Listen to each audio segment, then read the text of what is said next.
To the regular meeting of the City Council for Monday, April 18th, 2022. I'll request the City Clerk to call the roll. Councilmember Bushy. Present. Councilmember Hill. Present. Vice Mayor Kurtz. Present. Councilmember Yeren Scolati. Present. Mayor Kate. Present. All five of us are present for the first time in the chamber. We'll have to mark this moment. So welcome, everyone. This is our second in-person hybrid council meeting, and it is fantastic to be in the chambers with all of you and still have the option of people calling in and participating. As always, we recognize and appreciate our city staff for the work they do every day on behalf of our community. So as you may be aware, each month of the year has celebrations at the national level, and the month of May is no different. On tonight's agenda, we have special presentations recognizing a few of these. But in addition, May is a designated month for the Jewish American heritage, as well as the Asian American and Pacific Islander heritage. I want to mention these two in order to highlight and celebrate the contributions made by Jewish Americans and Asian Americans in our community. In addition, it is Mental Health Awareness Month, and I know the city manager will talk more about that in his remarks. We are grateful to the residents who work to advance these important causes every day and not just during the month of May. I'm going to close my remarks with a land acknowledgement. Present-day San Rafael is located in the traditional lands of the Coast Miwok people, and we recognize this history as well as those who still reside here. With that, I'm going to turn it to the city clerk, who will share about how people can address us this evening in our hybrid model.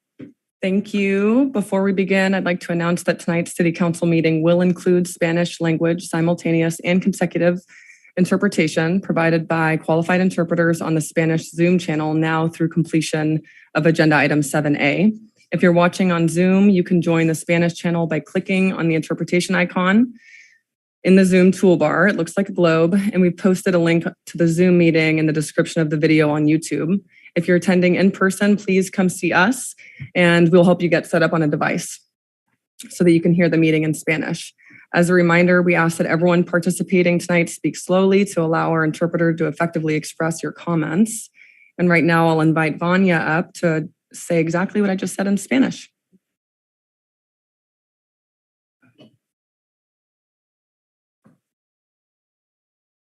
Vanya, are you there? Let me ask her to unmute.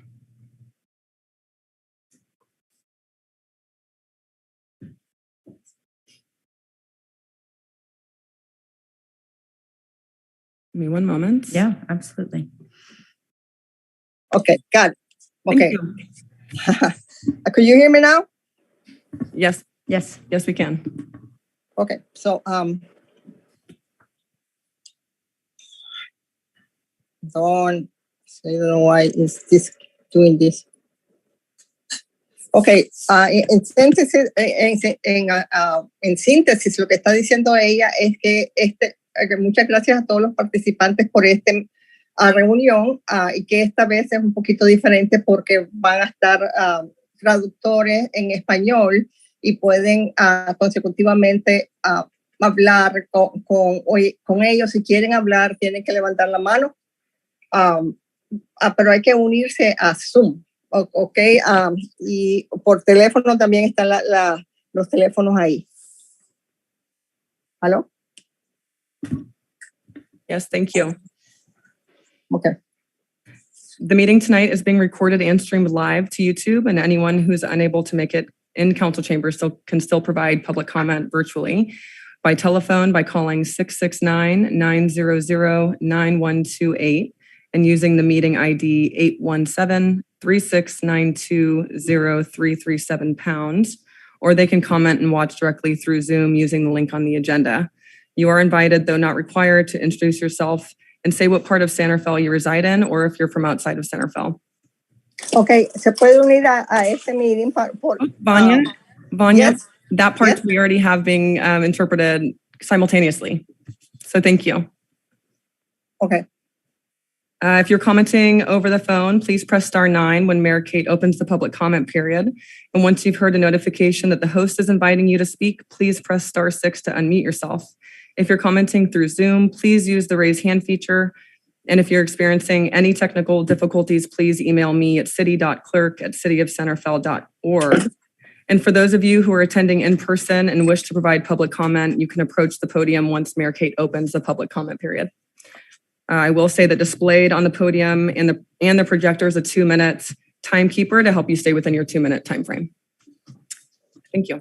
Thank you, Madam City Clerk. So we start our meetings with open time for public expression. This is on any item or anything that is not on tonight's agenda. And as the City Clerk just described, if you're here in the chambers and you'd like to speak, come on up now. Don't be shy. And if not, then we'll go to the virtual. We'll give you a moment. I don't see any in person. So if there's anyone who'd like to speak virtually. Okay. Hi, this is Ava Crisanti. Can you hear me? Yes, we can hear you. Terrific. I wanted to point out during Asian American Heritage Month, as the daughter of a World War II survivor from mainland China, who always advocated for reparations for Japanese Americans who were interned in the camps in total violation of their constitutional rights.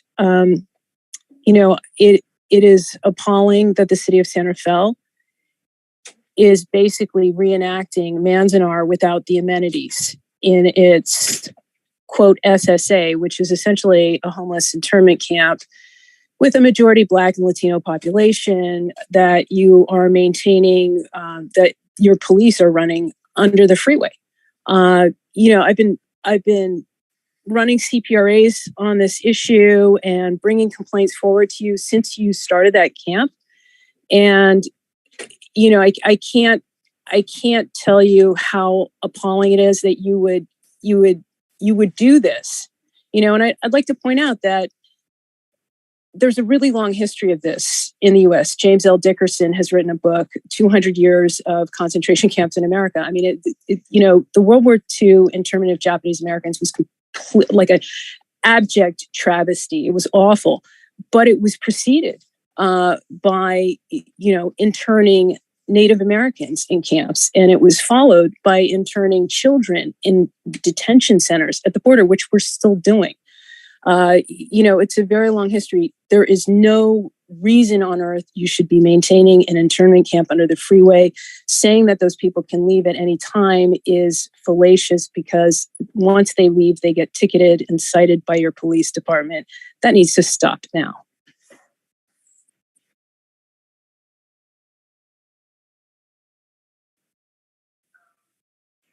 Hi. San Rafael has built a new long-term care facility off 101, and permission has been granted for another one on Mission. The City Council should add to a future agenda a mandate against any additional new such facilities. Approximately 2/3 of deaths from COVID in Marin County occurred in nursing homes and similar long-term facilities. A recent study showed that 50% of respondents would prefer to stay at home versus 30% who would opt to live in a nursing home when they were seniors. There are options to congregate nursing homes that no young person would opt to live in. In California, poor residents also have particular difficulties leaving nursing homes as federal requirements mandate, and often end up remaining in them without medical necessity, sometimes for years because of their economic situations. I'd really like to see San Rafael not have any more nursing homes established. Thank you very much. I'm done. Thank you for your comments. I see no other hands raised, but I'll give everyone a couple of seconds. I see no further public comment. Thank you. I'll close the public comment and turn it over to the city manager for his report. Thank you, Mayor Kate and City Council. I have a few announcements this evening. As you know, the City of San Rafael is in the early stages of working with the community to create a new Parks and Recreation Master Plan.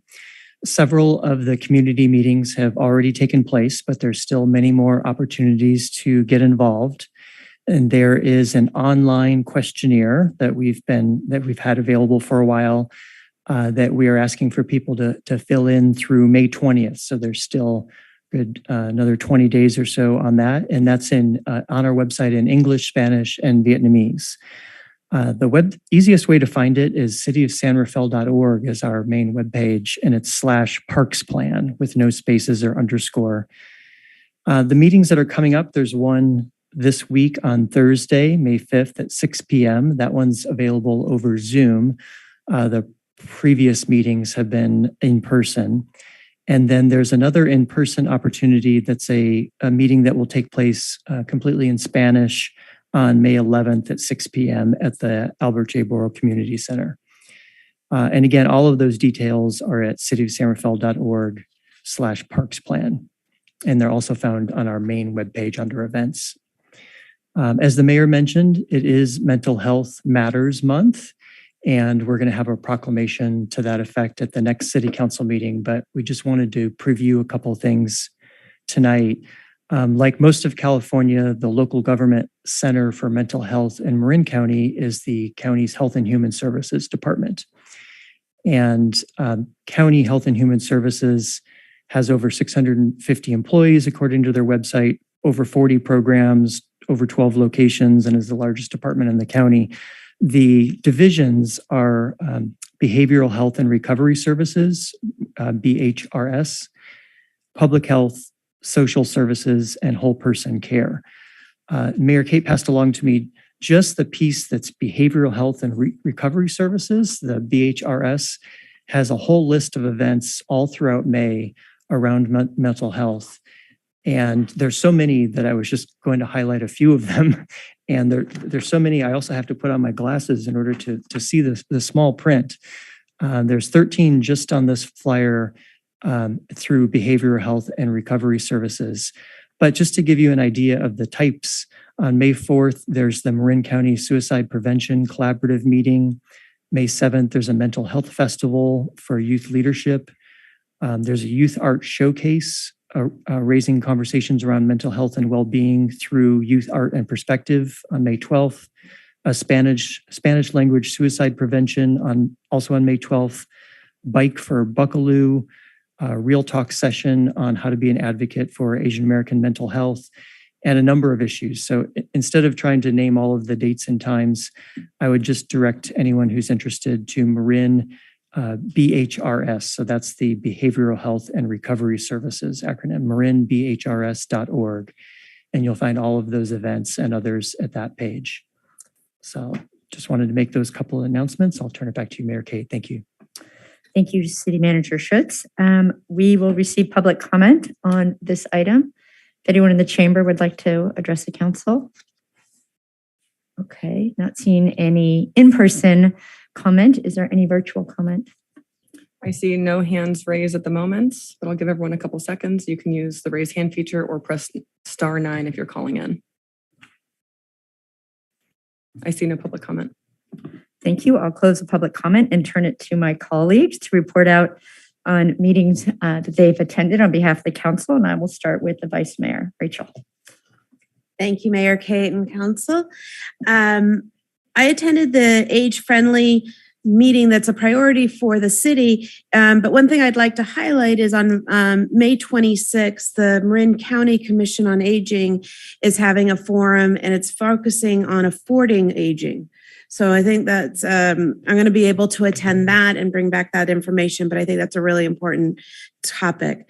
Happy to attend the groundbreaking for fire stations 54 and 55. I also attended virtually many of the sessions that were offered by the Government Alliance on Race and Equity, GAR.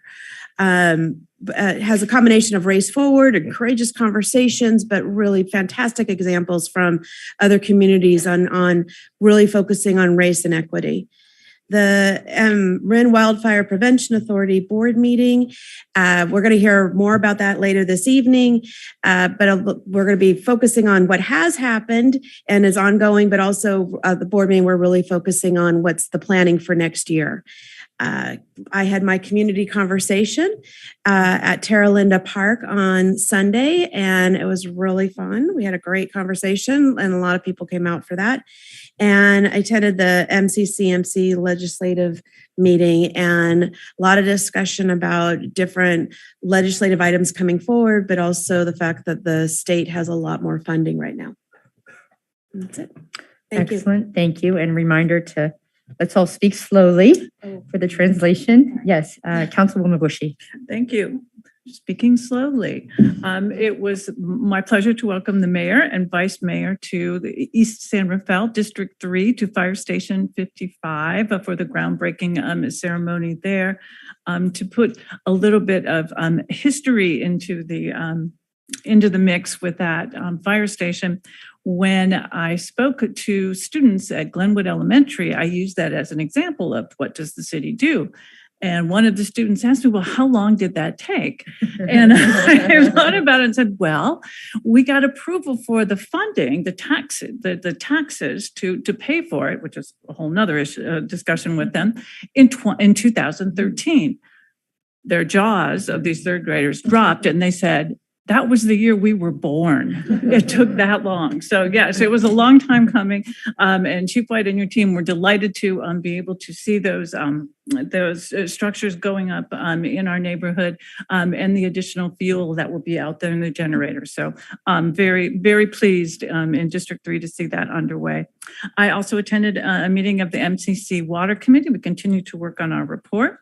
I was pleased to fill in for the mayor at the Transportation Authority of Marin. It was a routine meeting, but I really enjoyed hearing the breadth of the reports from everyone. There's a lot going on in the transit sphere, a lot of money getting spent, a lot of problems being solved. So that was my pleasure to fill in there. The big meeting of the week, though, was the District 3 quarterly conversation meeting. And I would like to thank the Vice Mayor for providing me with a basket of swag goodies. They were very popular, particularly the San Rafael stickers were very, very popular. We held the meeting in Peacock Gap Park so that the focus could be on our parks plan. And thumbs up to whoever had the idea to put a QR code on the signs in the parks for people to submit their comments. That was an excellent move, very popular with all of the attendees. Let me see that the Dominican representatives were there thanking the police department for their increased patrols on the speeding. The largest contingent, though, was from the Marin Bicycle Coalition. They attended on bikes and to discuss the proposed closure of a lane on Point San Pedro Road. So it was a great way to end the meeting. Thank you so much. Councilwoman Yoranz Gulati. Yes, thank you so much.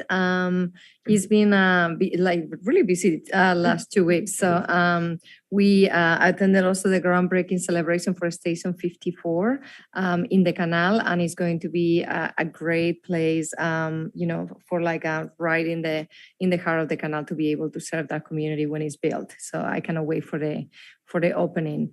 Also, I attended the East San Rafael Parking Task Force, where we have the East San Rafael business community with the Canal. I'm thinking Picklewood, Spinnaker Point, Bay Point. We have all the neighbors represented there, and we're just trying to see different projects or different solutions. It's not easy, but we're just trying to figure out how we can solve the problem of parking because we know it's a big one. Also attended the MCCMC Economic Recovery, which is Marin County Council of Mayors and Council Members. And Mayor Kate is actually the co-chair, so I'm going to let her give an update on that. My favorite event was for District 1, our community conversations. And we did a cleanup of the Pickleweed area for Earth Day. So really appreciate all the neighbors that they came. It was very well attended. And also there was like a Safe Routes was there as well.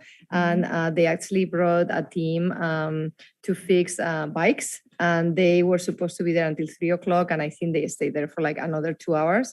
They came from South Bay and they said in all the Bay Area, it was the best turnout they have ever seen. So that was really nice to see as well. There was also art inside Pickleweed. And I know Voces del Canal was there with a lot of kids.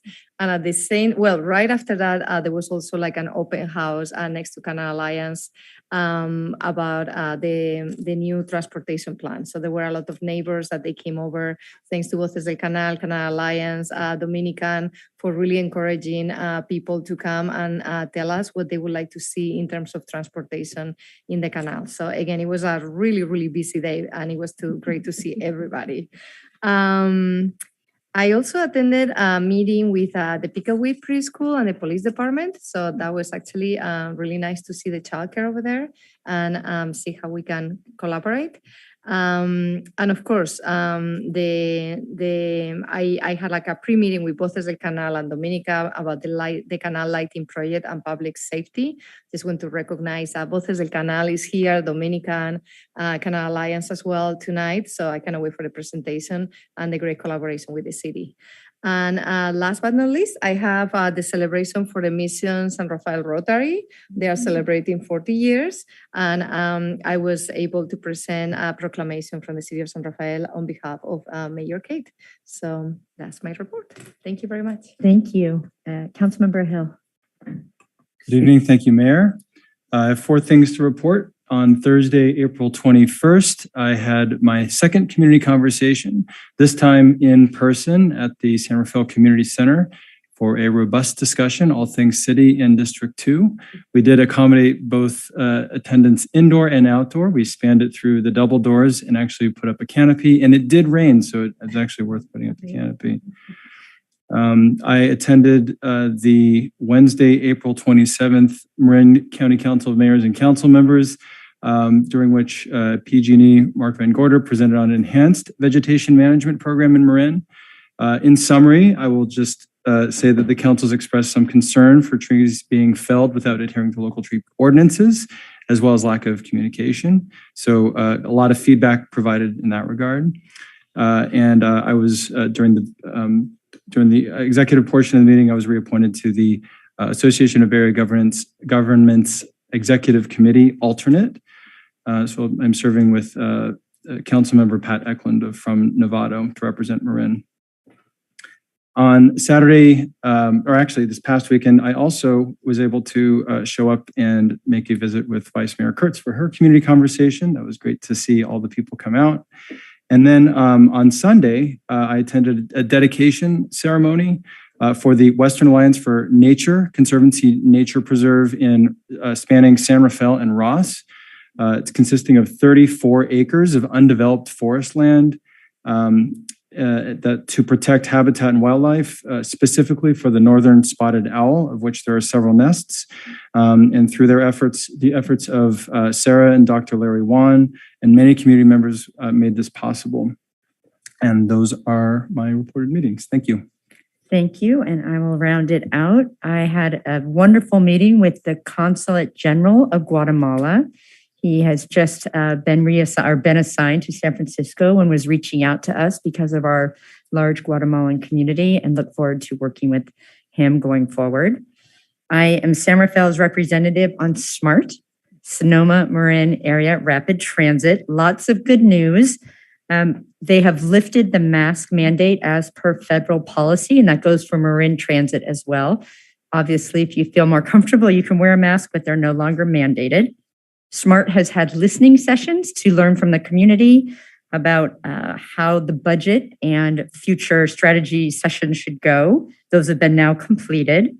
The big news is in 2022, comparing this April to January, and there were lots of comparisons about ridership, so I'll just talk about that one. Ridership grew 48%. So from January of 2022 to April 2022, 48%. So we're going in the right direction. And the big news is we will be resuming Sunday service, which our community has been asking for.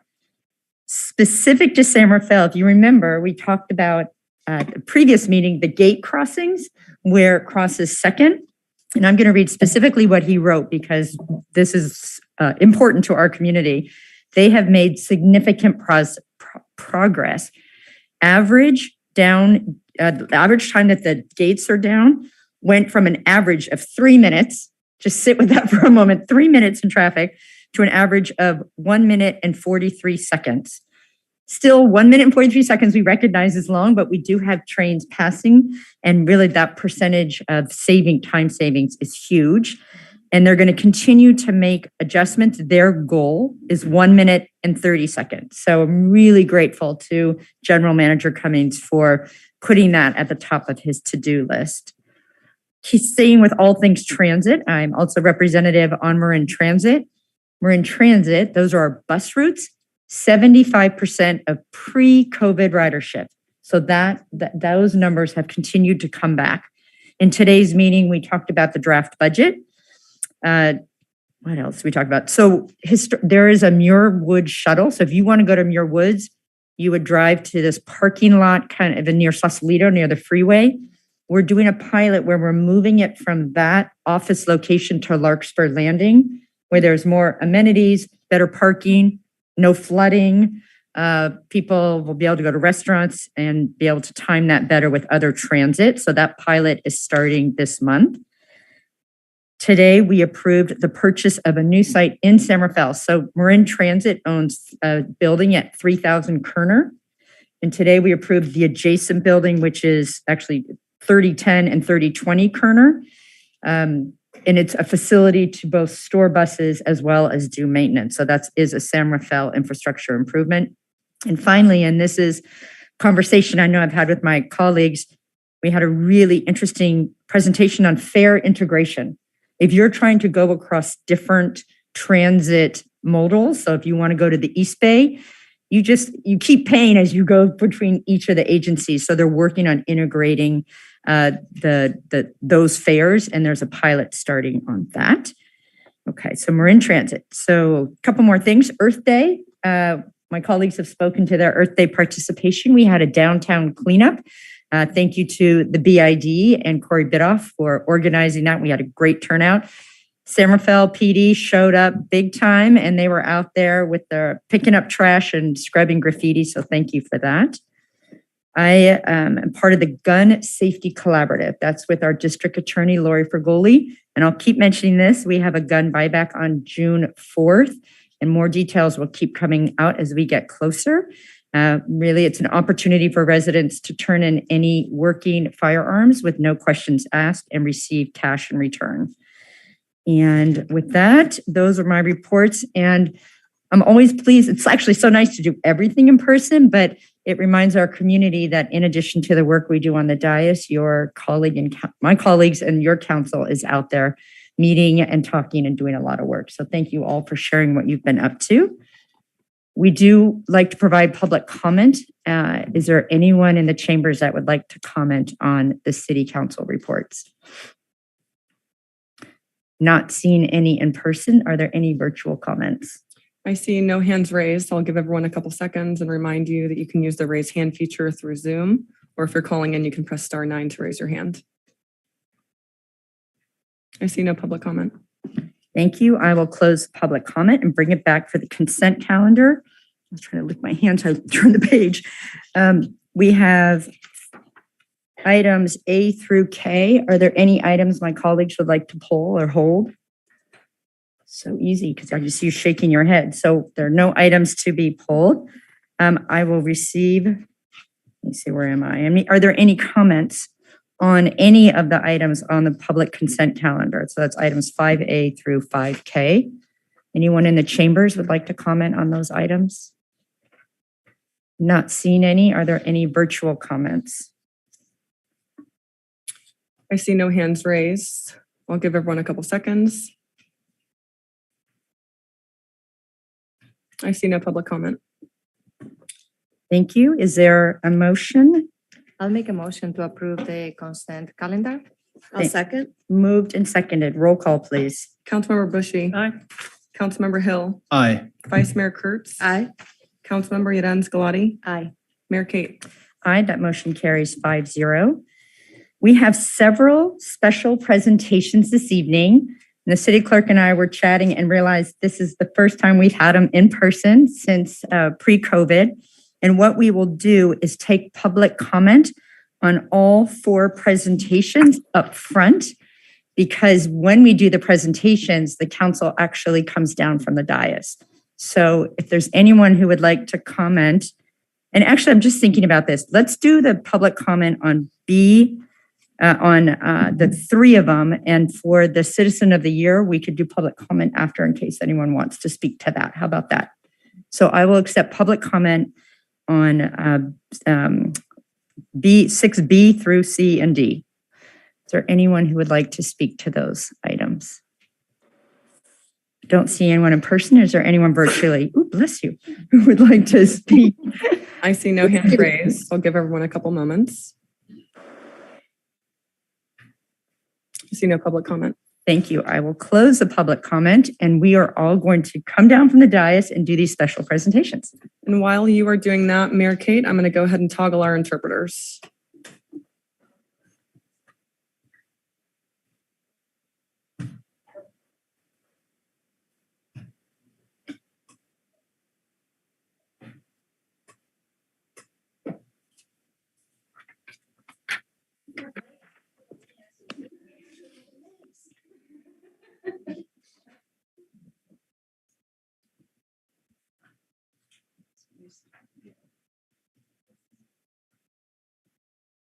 Okay, so our first presentation is an appreciation to the recipient of the Richard O'Brien and Mary Ferrario O'Brien Citizen of the Year Award for 2022. We've done this virtually recently, but not in person. And I can tell you that the person I'm going to ask to come down here and start talking about actually has no idea that they're about to receive this award. So Samantha Ramirez, could you come down? And that is the best thing, the old, So she's going to come down and I'm going to read this presentation. And just so you know, there was a great ruse to get her here. You don't have to comment on the lighting. Here, why don't you come stand next to me here? So I'm going to read this and embarrass you even further. Okay. Oh. Do you want to have, here, yeah, you want someone to record it? Yeah, absolutely. You have to get the wow and everything in there. Here, we'll wait till we're starting and then I'll, yeah, you ready? Because yeah, no, this is important. So this is being presented to Samantha Ramirez, whereas Samantha is committed to uplifting the community in which she resides, both in her work and in her extracurricular activities. As a bilingual and bicultural community member with family from El Salvador and Honduras, she has worked hard to be a powerful bridge between the Latinx communities in San Rafael and the bodies that govern San Rafael. She is a passionate advocate for students in creating a fairer and more equitable environment for inside and outside of the school system. And whereas Samantha is coordinator of the Marin County Youth Commission, a group of 23 young people that work with the Board of Supervisors, and she has worked to increase the number of students of color on the commission and transform the group to better represent all of Marin County. The commission is proud to include a variety of races, cultures, and experience, which was a variety that did not exist previously. Whereas Samantha ran for office for the San Rafael Board of Education in 2020, and while unsuccessful, she wanted the school board to represent the community they serve and to signal and to let young people know they can run for office and then their voices would be heard. And I have to say, I was running at the same time and heard Samantha in many of the forums, and your lived experience and your ability to communicate was incredible and very memorable.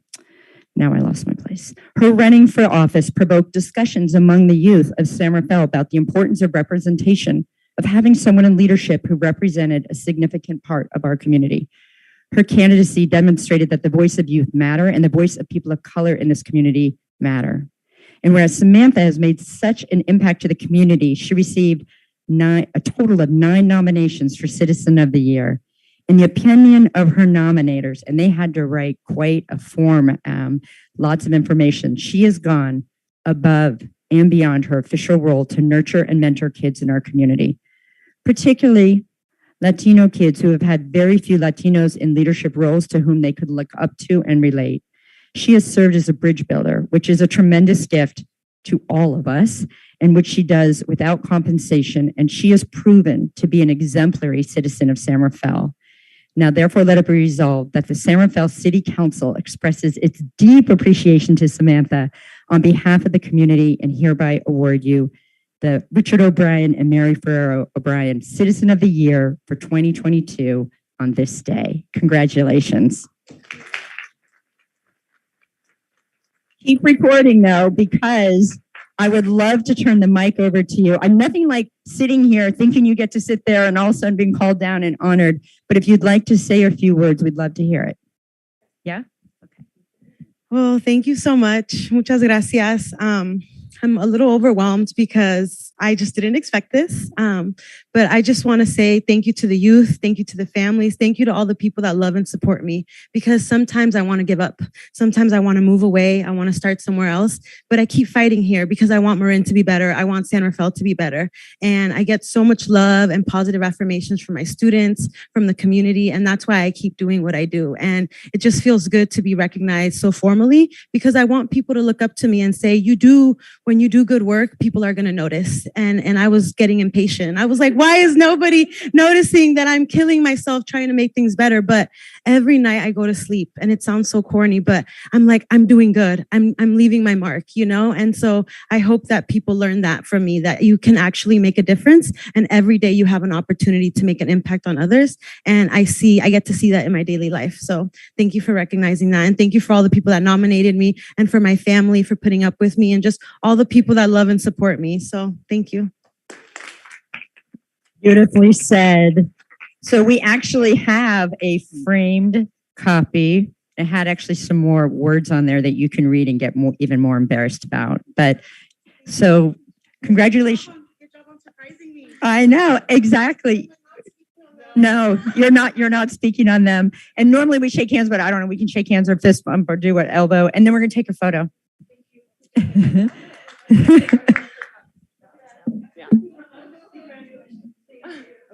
wait, picture. Lindsay, is this going to be recorded? For all my dishonesty. Okay, 1, 2, 3. Great. Thank you. Muchas gracias. And I have to say, in person is even better. That was amazing. Okay, thank you. So our next one, and these won't be surprises. That's the only surprise that you get today.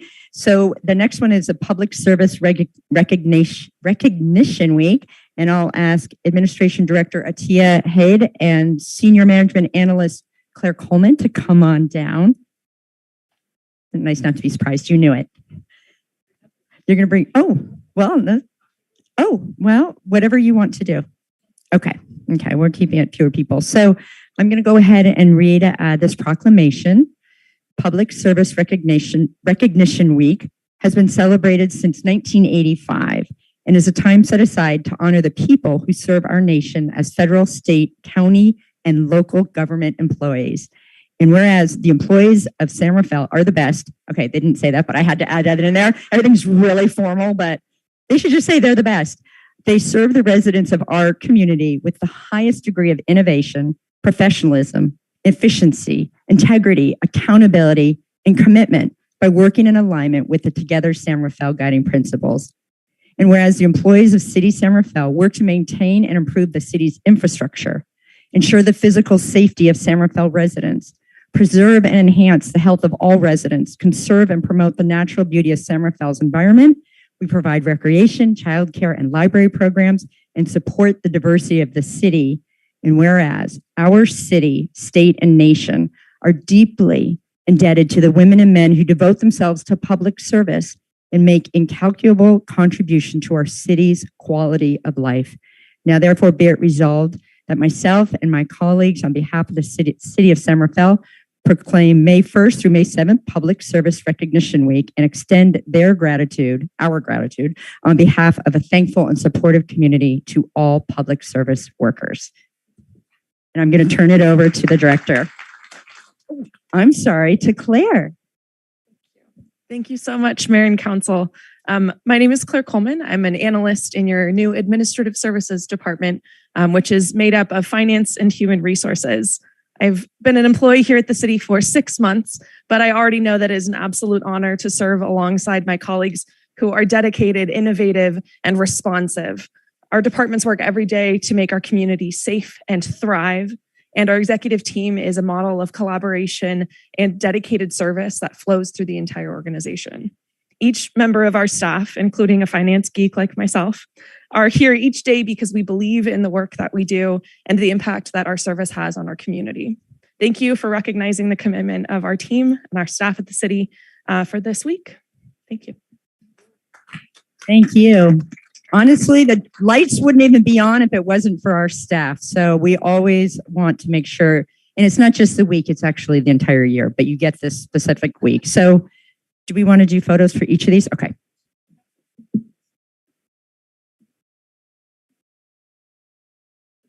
Two in the middle.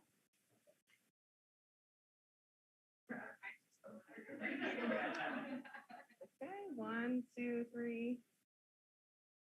Great. Now you can see why we did the public comment at the beginning. Otherwise, we'd be like, going up and back and up and back. Okay. So the next one is a presentation of proclamation supporting National Police Week. And I'll invite Captain Leon to come down to receive this.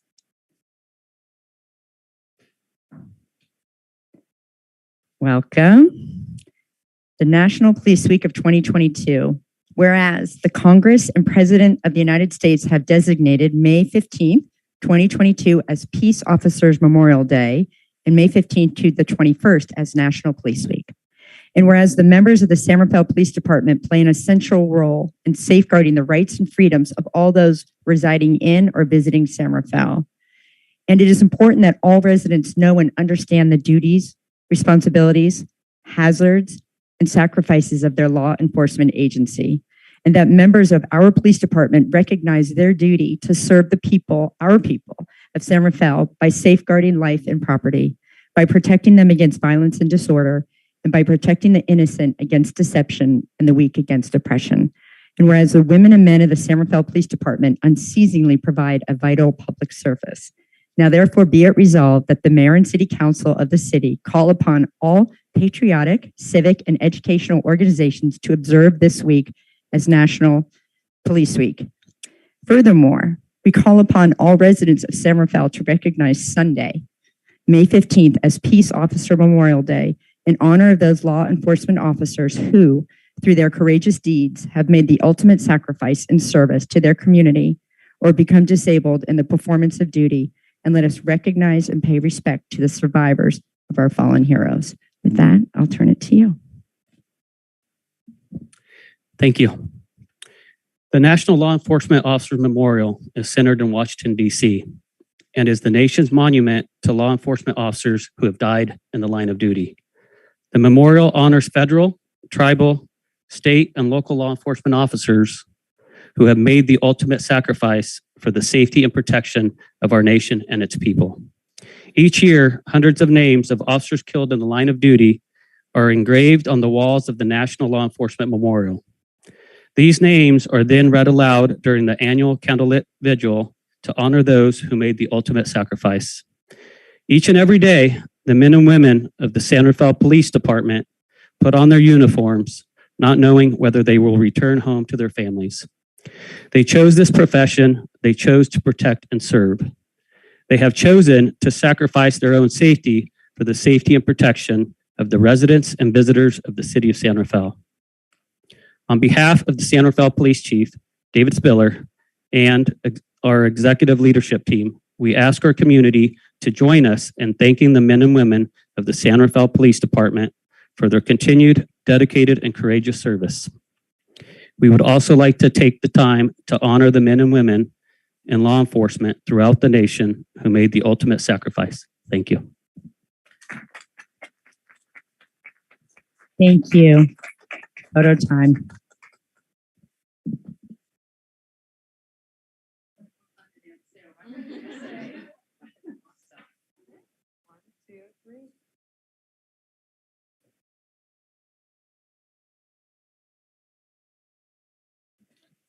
I think these are so special because I know we get really busy doing our everyday lives, and taking the moment to recognize these incredible individuals is so important. So thank you all for being a part of this evening and doing that. We have one more, and I will invite Deputy Director Quinn Gardner, Emergency Office Service. Oh no, Chief White, I see you two pointing. Come on down. See, I couldn't do that before. We're in virtual. Okay. Chief Darren White will join us. So this is in recognition of Wildfire Preparedness Month. So nice to have us all here. This is a first. We're going to have to take many photos of this. Okay, so this one's about wildfire preparedness. Whereas we all know the risk of wildfire in Marin County and the city is apparent and remains an ongoing concern to community members, city leaders, and fire department personnel. And whereas the established purpose for an implementation of City of San Rafael's Wildfire Prevention and Protection Action Plan was developed at the direction of the City Council, which we're going to talk about later on tonight, so stay tuned. Whereas the voters in Marin County passed Measure C, which established a Joint Powers Authority the Marin Wildfire Prevention Authority, which directly supports the projects and programs that involve community outreach and education, create defensible space, improve evacuation routes, and provides for effective emergency warning. Whereas an informed and active community is a proactive and prepared community. We can't do it alone. We can only do this together. And given the climate, drought conditions, and other factors, hazard mitigation efforts are now a year-round requirement. But now, therefore, I, Kate Collin, Mayor of San Rafael, and with my colleagues, do hereby proclaim the month of May 2022 as Wildfire Preparedness Month and urge all residents and community members to adapt wildfire preparation steps to increase our community safety, which we know that Quinn will be talking to more. Chief? Thank you, Mayor Kate. Thank you, council members. Thank you, City Manager Schitz, City Clerk Laura. I did not expect to speak this evening, so I'm sorry I didn't come prepared with a statement. I'd like to also thank the members of the community and those here in chambers. I've said it before, and I'm going to say it just briefly here for everyone's benefit. The effort here that's underway in Marin County and San Rafael is unlike any I've seen anywhere in the country. I'm proud to be associated with the work that's being done by the men and women of our fire department, by the men and women of the Marin Wildfire Prevention Authority, the great team that Quinn Gardner has built with our own internal vegetation management staff, the work that you as council members have done and you as mayor and you have supported as city manager. The efforts that we're putting together right now serve as a model for what's taking place throughout the region, probably this hemisphere, if you want to look at it from that vantage point. Nowhere have I seen the type of projects, the type of collaboration, the type of focus and emphasis being put forward to draw down risk in communities like we see here in Marin County. I just encourage everyone to embrace the house outward approach to vegetation safety around their properties so that they don't find their homes vulnerable to a wildfire event. And I always say that if we can protect our homes and our properties, we may not have to evacuate. And so the vegetation fuel risk reduction efforts that are underway, they're going to prove themselves to be worth the effort decade after decade after decade. And so I'm grateful to be associated with the work that's taking place here. And I thank you for the proclamation this evening. Thank you.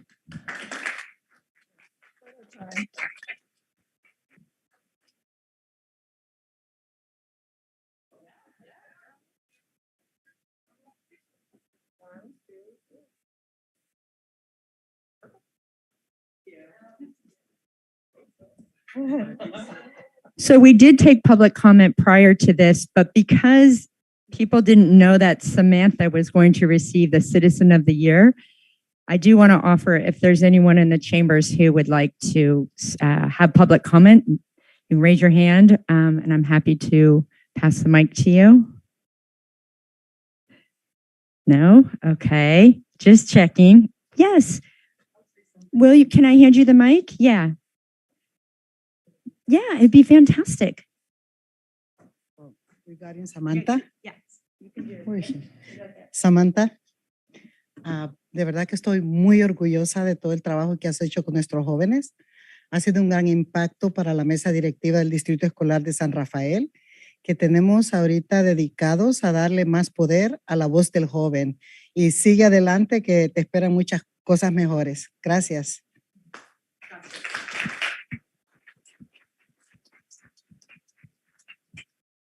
Okay.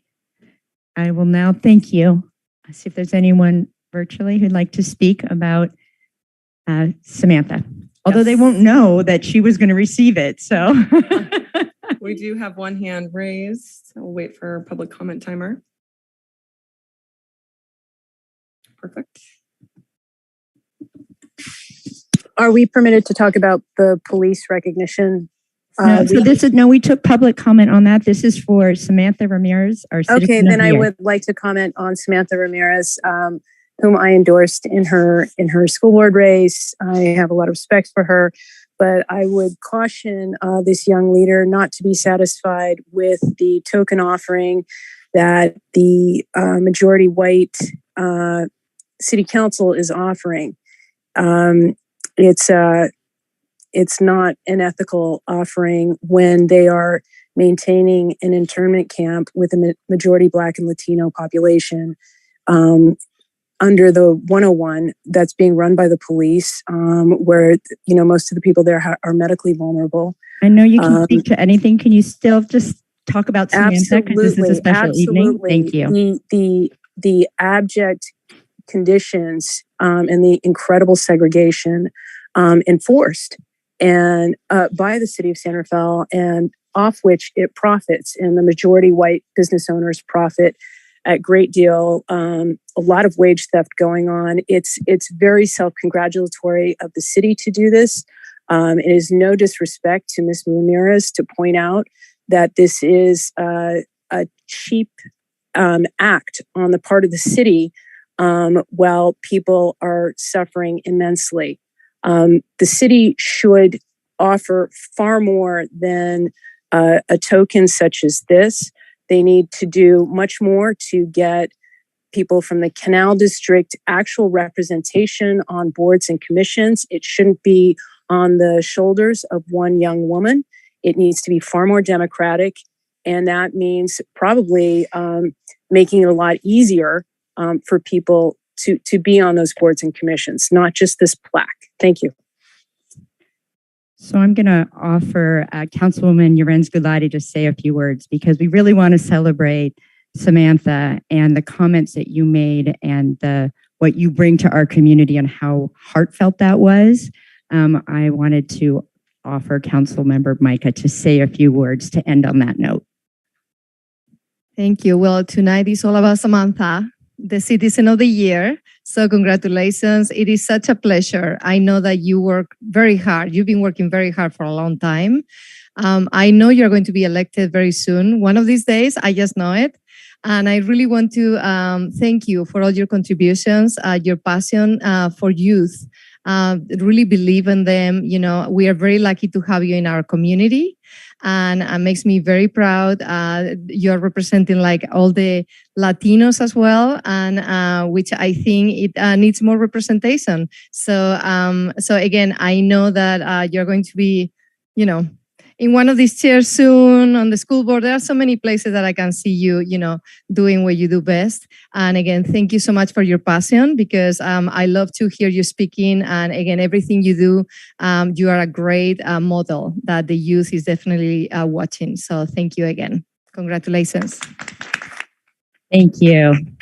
With that,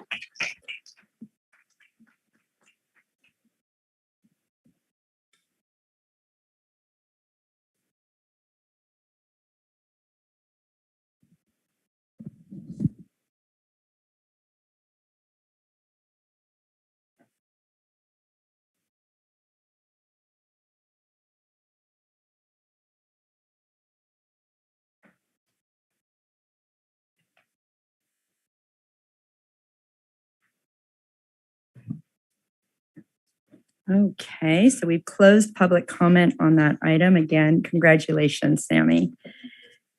We're moving on to our big agenda item tonight, which is the Canal neighborhood lighting. And I'm honored that we have many folks who've been working on this project. And I will turn it over to Walter Gonzalez, who will introduce and present this project. Thank you. Hi, everyone. My name is Walter Gonzalez. I work at the City Manager's Office, focusing on community engagement and equity. In partnership with Dominican University and Canal Alliance, Voces del Canal has been hard at work on a community-driven project to advocate for improved lighting and enhance public safety in the canal.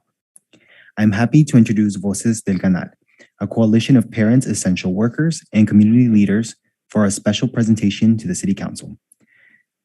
The Voces del Canal team will present their project's finding via PowerPoint in Spanish for 15 minutes. Each team member will speak for a little under 2 minutes, then an interpreter will translate their portion to English. This will continue till the last member presents, making the totality of the presentation around 30 minutes. At the end of the Voces del Canal presentation, City staff will briefly present to the Council the City's steps to address the group's concerns. Thank you very much.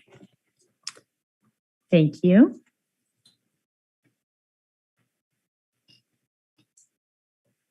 And we will start off the presentation with Darlene Ruiz. Okay. Thank you, Walter. You want to pull down the microphone so we can hear you a little bit? There we go. Thank you. Beautiful.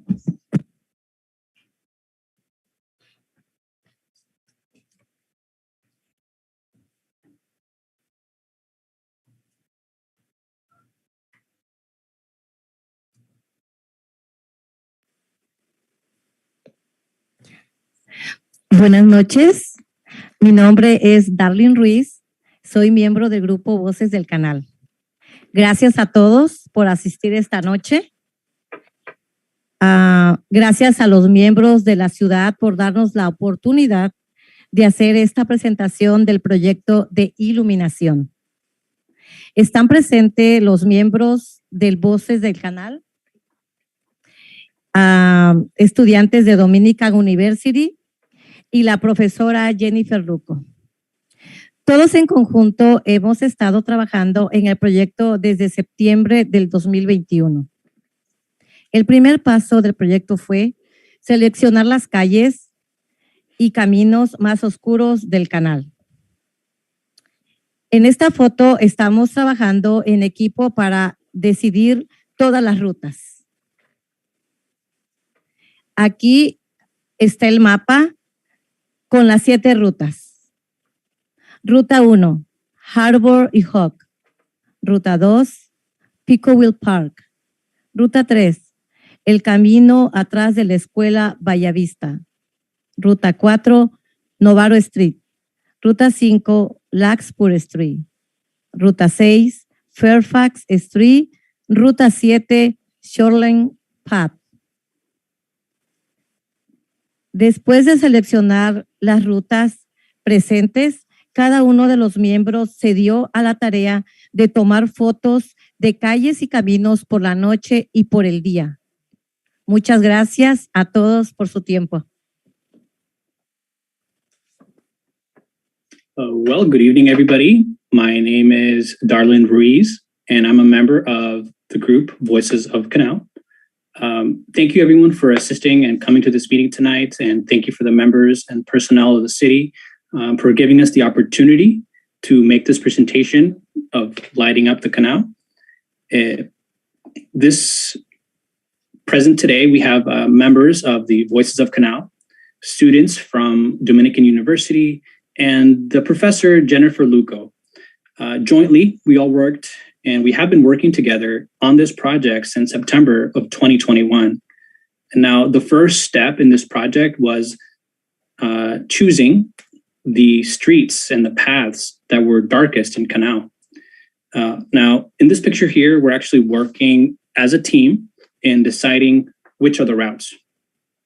Now here is the map with the 7 routes. Route number 1 was Harbor and Hogg Street. Route 2 was Pickleweed. Route 3 is the path behind Bahia Vista. Route 4 was Novato Street. 5, Larkspur Street. Route 6, Fairfax Street. Route 7 was the Shoreline Path. After choosing all these routes that we see in front of us today, each one of the members had the assignment of going to these streets and taking pictures of these streets and these paths at night and during the day. Thank you, everyone, for your time.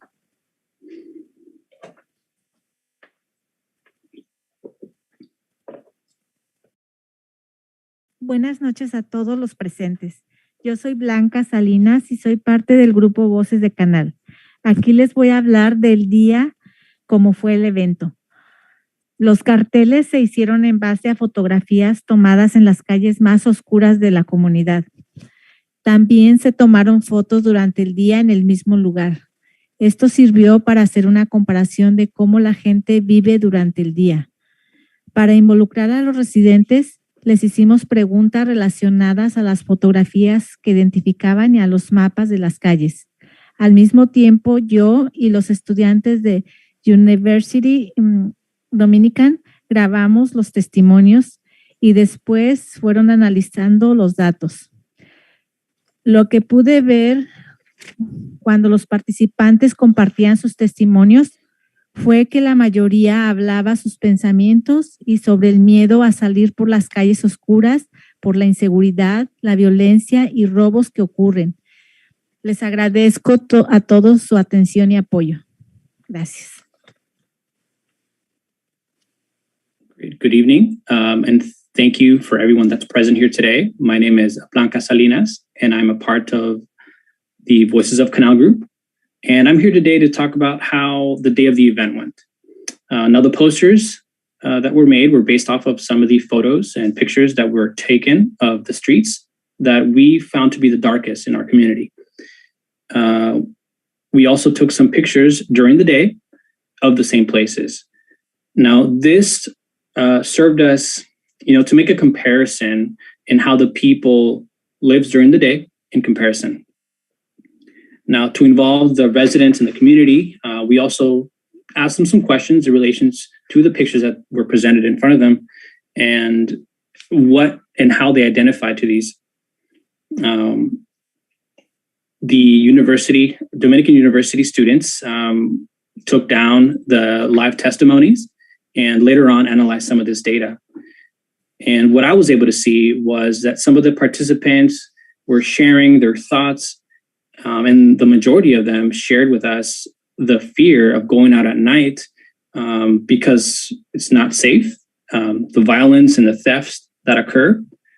And I thank you all for attending and for all your support.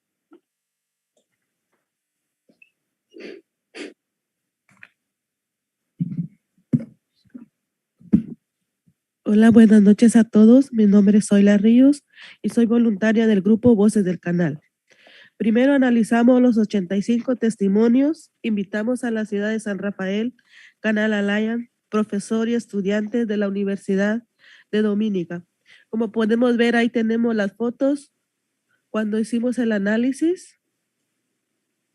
Y Departamento de Policía de San Rafael y un estudiante de maestría de Berkeley. Estos son los nombres de las personas involucradas en el análisis de los testimonios. Luego empezamos a codificar los testimonios en grupos pequeños y creamos un mapa conceptual con los temas que encontramos en los testimonios. Como podemos ver, ahí hicimos el mapa conceptual con las personas, sus mapas conceptuales para crear una lista de conclusiones y recomendaciones basadas en los temas. Al último, los grupos grandes informaron sus conclusiones y recomendaciones a todos. Muchas gracias. Hello, good evening. Good evening to everybody. My name is Zoila Rios, and I'm a volunteer with the group Voices of Canal.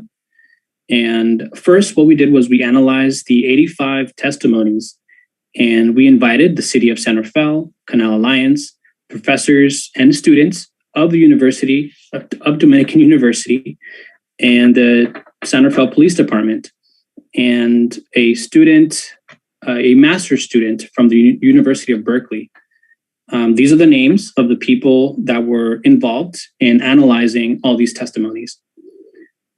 Afterwards, we started to group up all the different testimonies in smaller groups. And we created a conceptual map with the theme that we were finding in these testimonies.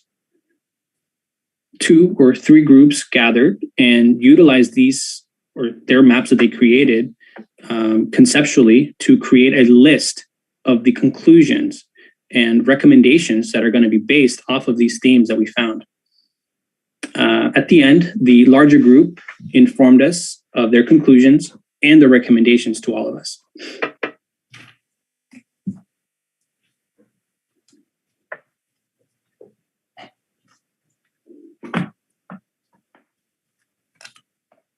Hola, buenas noches. Mi nombre es Isabel y también soy voluntaria de Voces de Canal.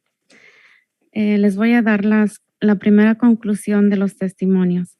Yo no salgo, me da miedo salir, entonces prefiero hasta otro día que venga temprano. Sí he visto personas que han dicho que en la calle son peligrosas cuando está oscuro y no sabe quién es el que ataca. Como pueden ver en este testimonio, la falta de iluminación hace el miedo más amplificante al punto que los miembros de la comunidad tienen que planear su día alrededor del miedo. Segunda conclusión. Definitivamente del llamado de la manera más atenta a todos los habitantes, de todas las personas acá, les pedimos el apoyo. No es solamente para una persona, no es solamente para vehículos, no solamente para peatones, es para toda la ciudad. Entonces, recordemos que un problema no llega solo y trae mucho más atrás.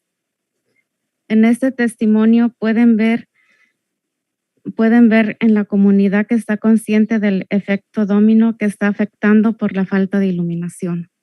Gracias.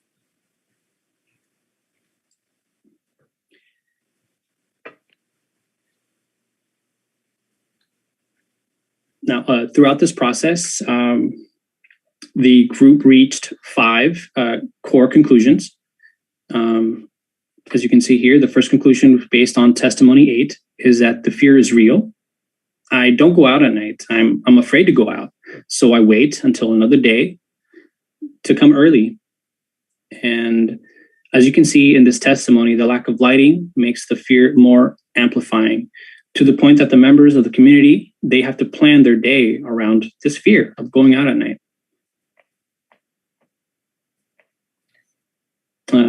And the second conclusion based on testimony 62 is that there is a genuine need in the Canal community for support and for help.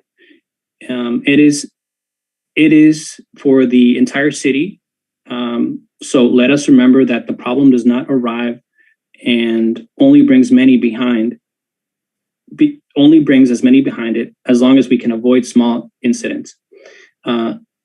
In this testimony, you can see that the members of the community are aware of the domino effect due to the lack of lighting that is affecting the entire community. In the most sincere way, on behalf of the inhabitants, of all the people, in the most sincere way, we ask for your support. Because I repeat, it's not only for one person, it's not only for the vehicles or for the pedestrians, it is for the entire city. So let us remember that a problem does not only come by itself, it brings many behind it.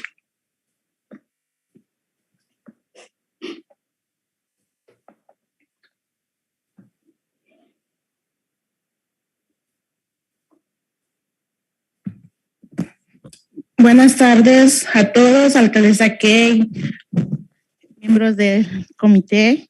Mi nombre es Rosaura Ríos, soy parte del grupo Voces de Canal. Estamos aquí para compartir el proyecto de iluminación en el área de Canal para tener una iluminación más y segura. La tercera conclusión es sobre la falta de seguridad pública. El primer punto es económicamente robo de autos, herramientas de catalizadores y ventanas de autos rotas. En este testimonio dicen, no hay protección, hay robo de carros y también vandalismo.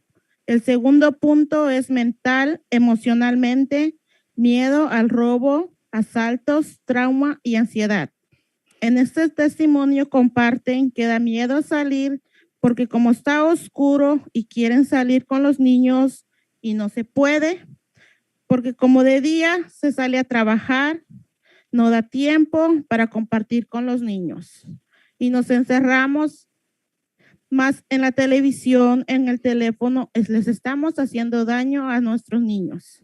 El tercer punto es daño físicamente porque la gente no puede salir de casa por la noche para hacer sus actividades, ejercicio y reducir el estrés.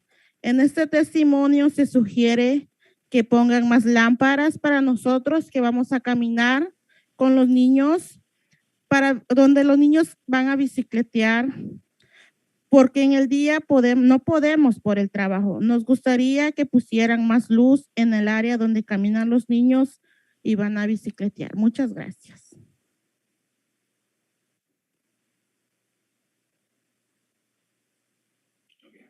Good evening, Mayor Kate and council and everyone here today. My name is Rosaura, and I'm a member of the Canal Group. The third conclusion that was brought forward was the lack of safety, or public safety. The first point is an economic point.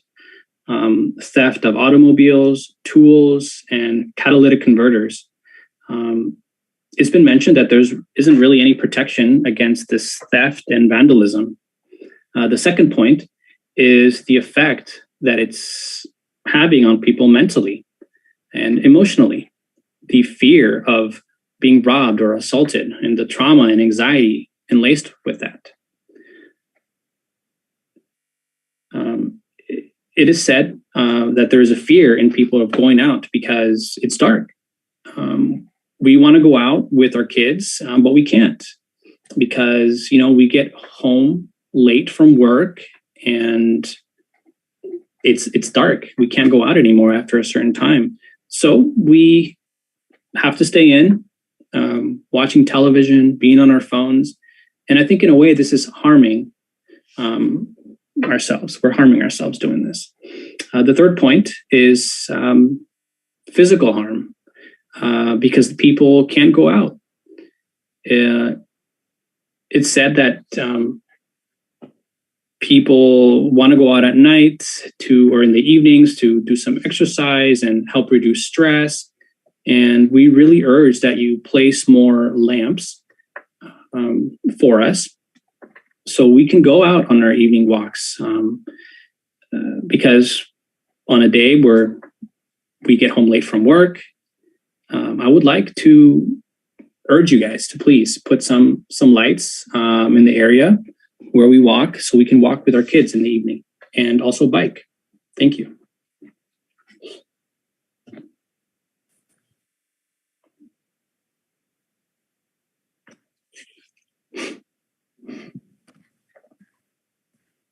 Buenas noches, mi nombre es Blanca otra vez. Estoy hablando aquí por mi compañera Cristina Rosales, que está enferma el día de hoy. Ella va a hablar sobre el trabajo en grupo con la maestra Jennifer y los estudiantes de Dominican University y Voces del Canal. Habla sobre la cuarta conclusión. La comunidad está preocupada por el efecto de sus hijos que se ven obligados a quedarse en casa.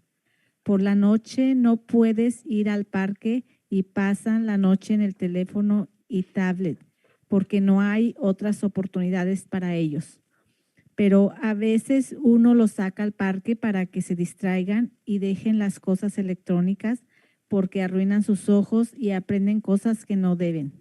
Necesitamos más seguridad y luz. Así como en el parque, los hombres se están tomando, fumando y jugando barajas, deberían hacerse algo para que ellos dejen libre para que los niños jueguen y divertirse. En la quinta conclusión, existe un conflicto en el uso del parque. Hablar con las personas que no está bien lo que ellos están haciendo al estarse todo el tiempo. No es para andar tomando y fumando, es para los niños que están en el parque. Es malo para los niños que están en el parque inhalando el humo del cigarro.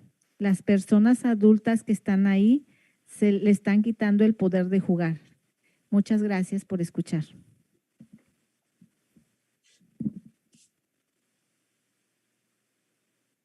Good evening. My name is Blanca, and I'm actually here presenting on behalf of Cristina Rosales, who is actually sick today. And she was going to be presenting on this fifth conclusion on the work that was made from some of the students from Dominican University. And the fourth conclusion that was made is that the community is a little concerned because of the effect that this is having on their kids. And that they are obligated to stay indoors because at night we can't go out to the park and, we spend the night on our telephones or on our tablets because there aren't any other opportunities for them to go out. But sometimes we do. We take them out to the park to get them a little bit distracted and, leave these electronics behind. Because one, they're ruining their eyesight and they're probably learning things they shouldn't be learning. And we need more safety and more light. In the parks, we have seen that there are a lot of men there and they're drinking and they're smoking and, well, doing things that they shouldn't be doing, playing cards and betting. And I think that the park should be free of that and be available for the kids to do their exercise and play and have fun. And the fifth conclusion that was made is that there is a conflict in existence because of the people of the park. Excuse the interpreter. The fifth conclusion is that there is this conflict because, sure, we want them to enjoy the park as well, but they're doing it all the time. They're there all the time. And the park isn't to just be hanging out, smoking and drinking. It's bad for the kids to be there inhaling this smoke or cigarette smoke. The adults that are there are taking away the power to play from the kids. Thank you so much for listening to me today.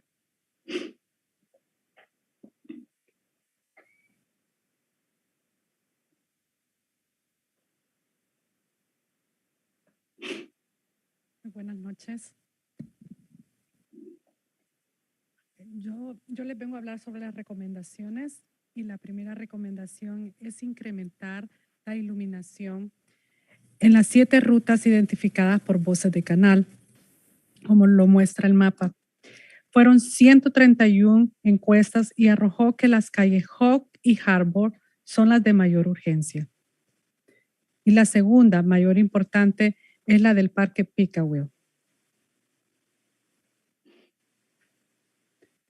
La segunda recomendación es mejorar la seguridad de los peatones, mejorar los cruces peatonales, agregar las iluminaciones en los cruces, reparar las aceras, usar el radar para reducir la velocidad de los conductores.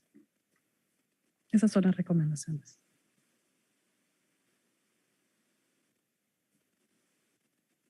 So the first recommendation is to increase lighting on the 7 routes identified by the Voces of Canal. There were 131 surveys showing that Hogg and Harbor Street are the most urgent. The second is the Pickleweed Park. Now, the second recommendation is to improve the pedestrian safety and improve crosswalk, add lighting at intersections, repair sidewalks, and use a radar to slow down the drivers.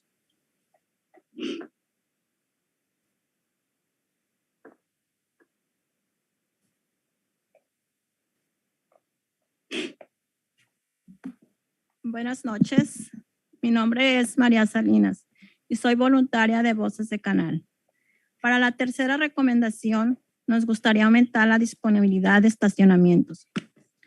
En un testimonio dice, si me estaciono lejos, pero si sale oscuro, hay que salir corriendo. Queremos más estacionamientos para estar más seguros de nuestros carros que estén bien. Como ustedes saben, nos cuesta trabajo conseguir estacionamientos y a veces nos encontramos con la sorpresa de que los vidrios están rotos o lo peor, que nos lo han robado. Por eso queremos que nos apoyen y nuestra voz sea escuchada. La cuarta recomendación es instalar cámaras de seguridad. Un testimonio menciona que sería muy bueno que también apoyara o saliera un proyecto para las cámaras también. Porque como ustedes saben, si no hay pruebas de los hechos, no puede proseguir lo que ha pasado.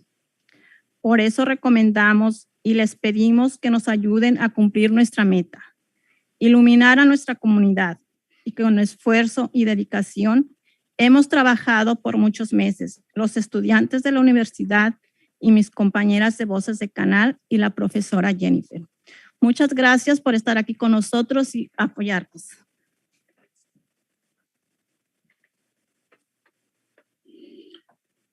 For the third recommendation, we would like to increase the availability of parking lots.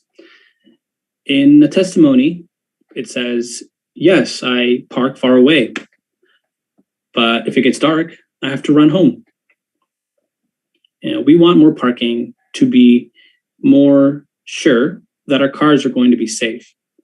As you know, it is difficult for us to find parking, and we are surprised in the morning when we get to our cars, the glass has been broken, or worse, that it's been stolen.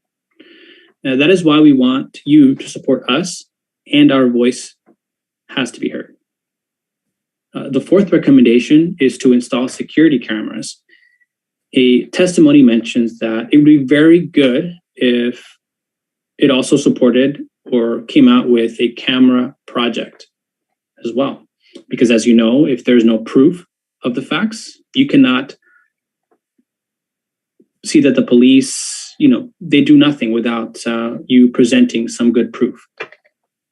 And that is why we recommend and ask you to help us fulfill our goal to illuminate our community, and that with effort and dedication, we have worked for many months with the Dominican University students, the professor, and Voices of Canal and my colleagues.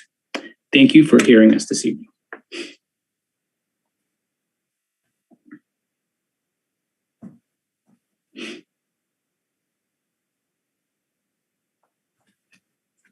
Buenas noches a todos. Mi nombre es Marina Palma y soy miembro de Voces del Canal. Yo le vengo a presentar la quinta recomendación. Incrementar la comunicación y colaboración con la policía. Necesitamos más seguridad. Por ejemplo, que siempre hubieran vigilantes en la noche para que uno se sienta seguro y salir con confianza. La sexta recomendación. Proporcionar un lugar seguro para que los niños jueguen al aire libre. En Pickleweed, por favor, que tengan controladas a las personas o grupos que toman alcohol, fuman cigarrillos o cualquier otro tipo de sustancia y hacen actividades ilícitas en el parque. Tal vez un lugar asignado para que los adultos se diviertan aparte y permitan que nuestras familias usen la área de picnic y que por favor haya más luz. Muchas gracias a Canal Alliance, Dominican University, la ciudad de San Rafael y al Departamento de Policía por apoyar este proyecto y velar por el bienestar de nuestra comunidad. Esperamos fortalecer nuestras alianzas trabajando juntos para aumentar la iluminación y seguridad pública en la comunidad de Canal. Muchas gracias.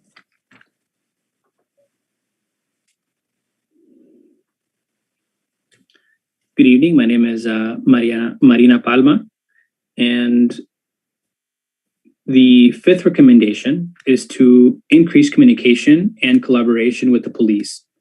We need more security. For example, that there always be watchmen or guards at night so that we feel safe and go out with confidence.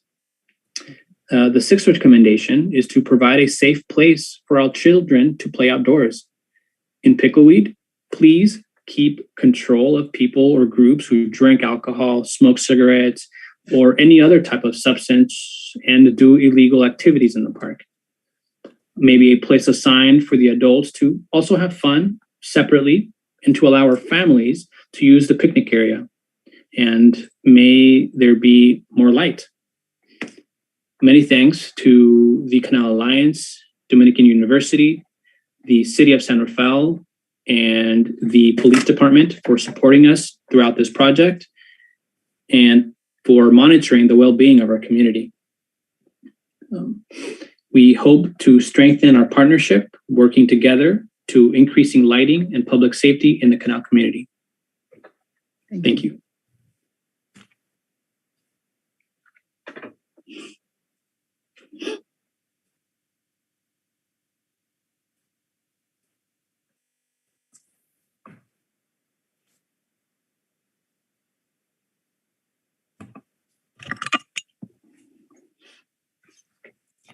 Thank you for the presentation, Voces de Canal. And now our city staff is going to talk to us about what we are doing to address your concern.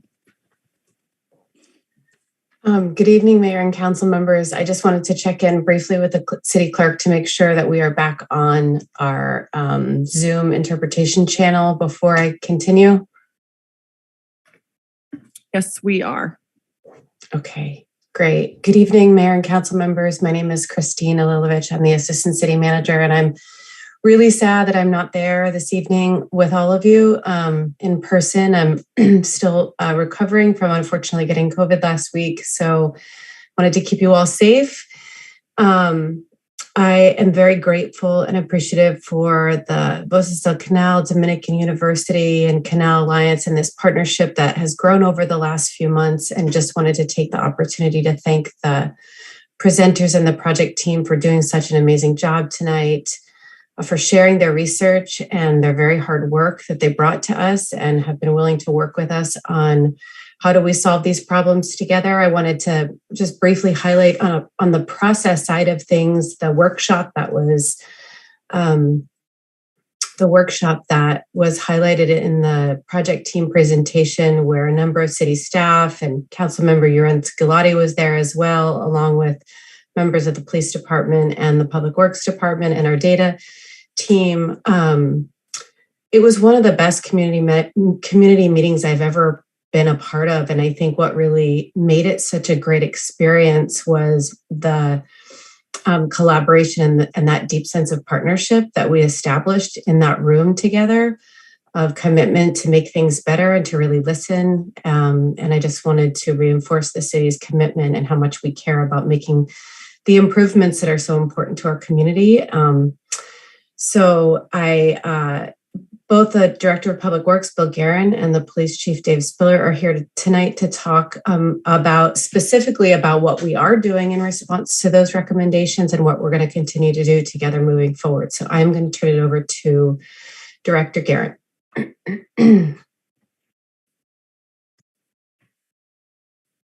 Good evening, Mayor and Council. I'm Bill Guerin, the Director of Public Works.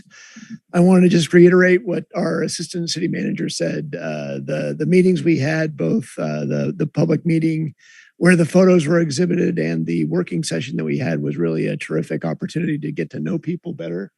Got to know a lot of these folks at the meeting, and just the energy in the room about generating ideas and trying to solve problems for San Rafael was really heartwarming and heartfelt. So I really enjoyed the session and want to continue to work on the issues that are being addressed by this group. I'm going to go through some things that we have done in the past and some things that we are doing, and then what we hope to do in the future to address the issues that are being talked about here, because they are very important.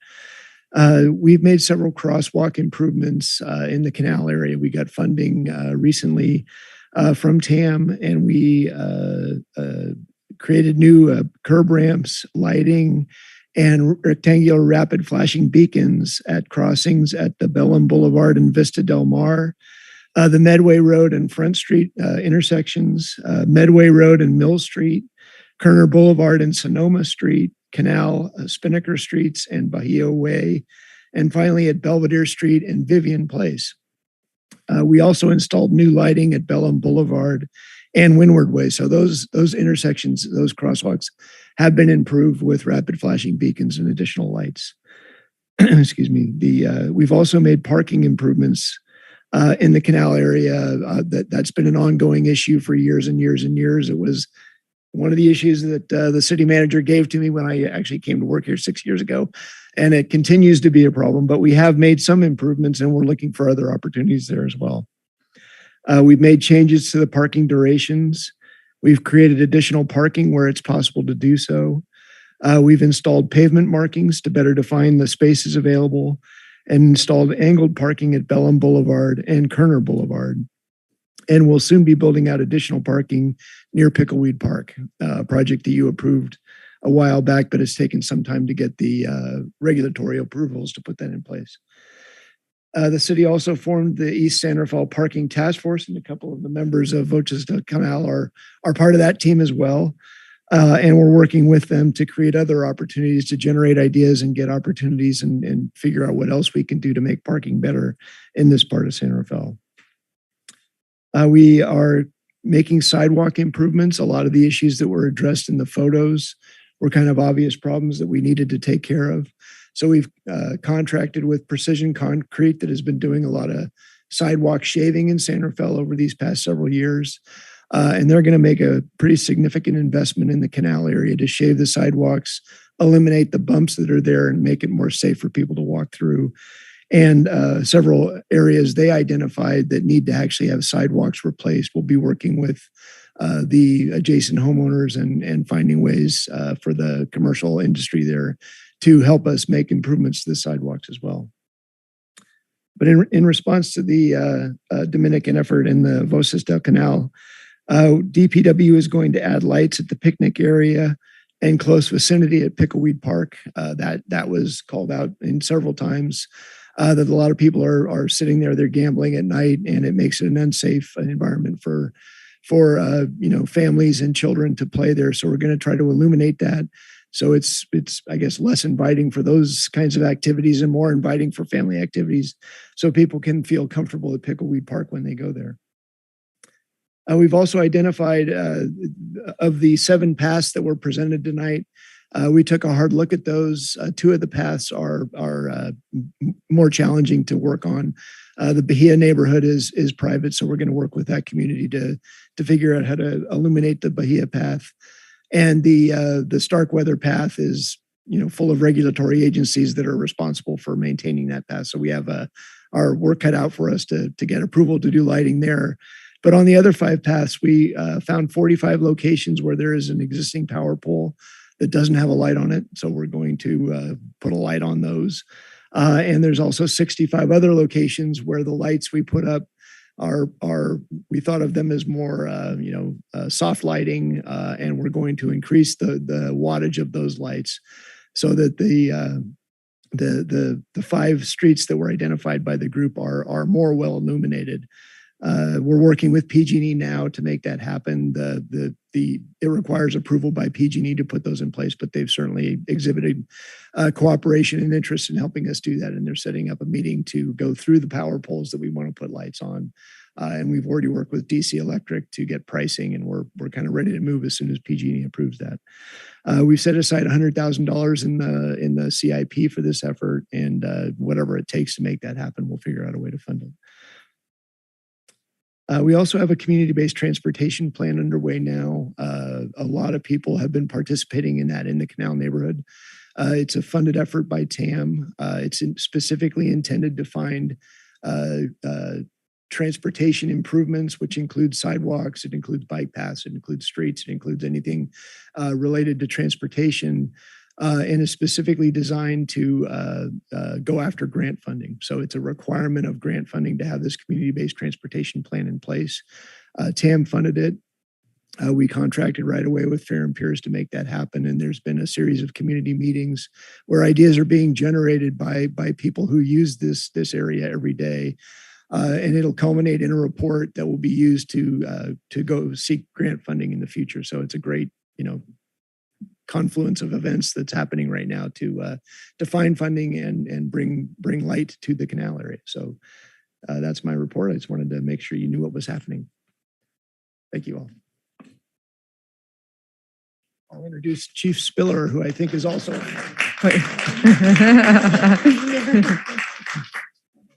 Was unable to make it tonight, but he is. There he is. Yep. Thank you, Director Karen. Good evening, Mayor Kate, members of the council. Can you hear me okay? Yes. So I share my regret, excuse me, for not being able to be in attendance tonight as well. Similar to the Assistant City Manager, I am concluding my COVID isolation after a recent positive test. So let me first say thank you to this project team, who is a real grassroots effort to work together as a community and coming forward to share these significant safety issues. The San Rafael Police Department is happy to have been at the table, to have been a contributor with this project team. Similar to Director Guerin, the police department has done a bit of work this past year. Last spring, shortly after being appointed as your new police chief, I had the opportunity to meet with Voces del Canal, and I was really able to engage in a listening campaign with leadership in the Canal community to hear these concerns, to hear how these quality of life issues are affecting them or affecting their families and members of the community in the canal. As a result of that information, I was able to work with police department staff to commit to directed patrols, to directed enforcement throughout the area, not only from patrol resources, but also through the dedicated work of our street crimes unit, which is basically a directed enforcement unit that has been near exclusively deployed in the Canal neighborhoods. We have managed directed enforcement through our traffic resources, both in response to collision information as well as community complaints, and ongoing dialogue with the community through members of our department. So all of this represents our collective work to be responsive to these quality of life issues in the canal. As this project team has continued to move forward with the presentation, the police department has continued to participate. Most recently, the leadership of the police department met with the project team this past week to listen to the concerns at this point in the project and to collaborate with the group on a path forward to not only hear what the specific issues are, but to develop a means to specifically address these concerns. The police department is committed to continuing to work with the community. We're eager to formalize a structure with this project team to work out ways to mitigate these significant quality of life and public safety issues. So to this end, the police department has committed to formalizing a community safety committee. In the work of our meeting last week, we have set a meeting to invite the leadership of the project team to the Public Safety Center so we can really push forward identifying specific metrics, specific objectives, and specific goals to mitigate the issues that you've heard through these presentations this evening. So with that, I would just again underscore my thanks and appreciation to the community members who have worked so hard and committed to bringing this forward, and to share with them that the police department remains a committed partner as we work forward to address these concerns. With that, I believe I will turn it back to the council if there's any questions, unless Walter had something to wrap this up. Okay. Thank you. And that concludes that presentation. Thank you so much.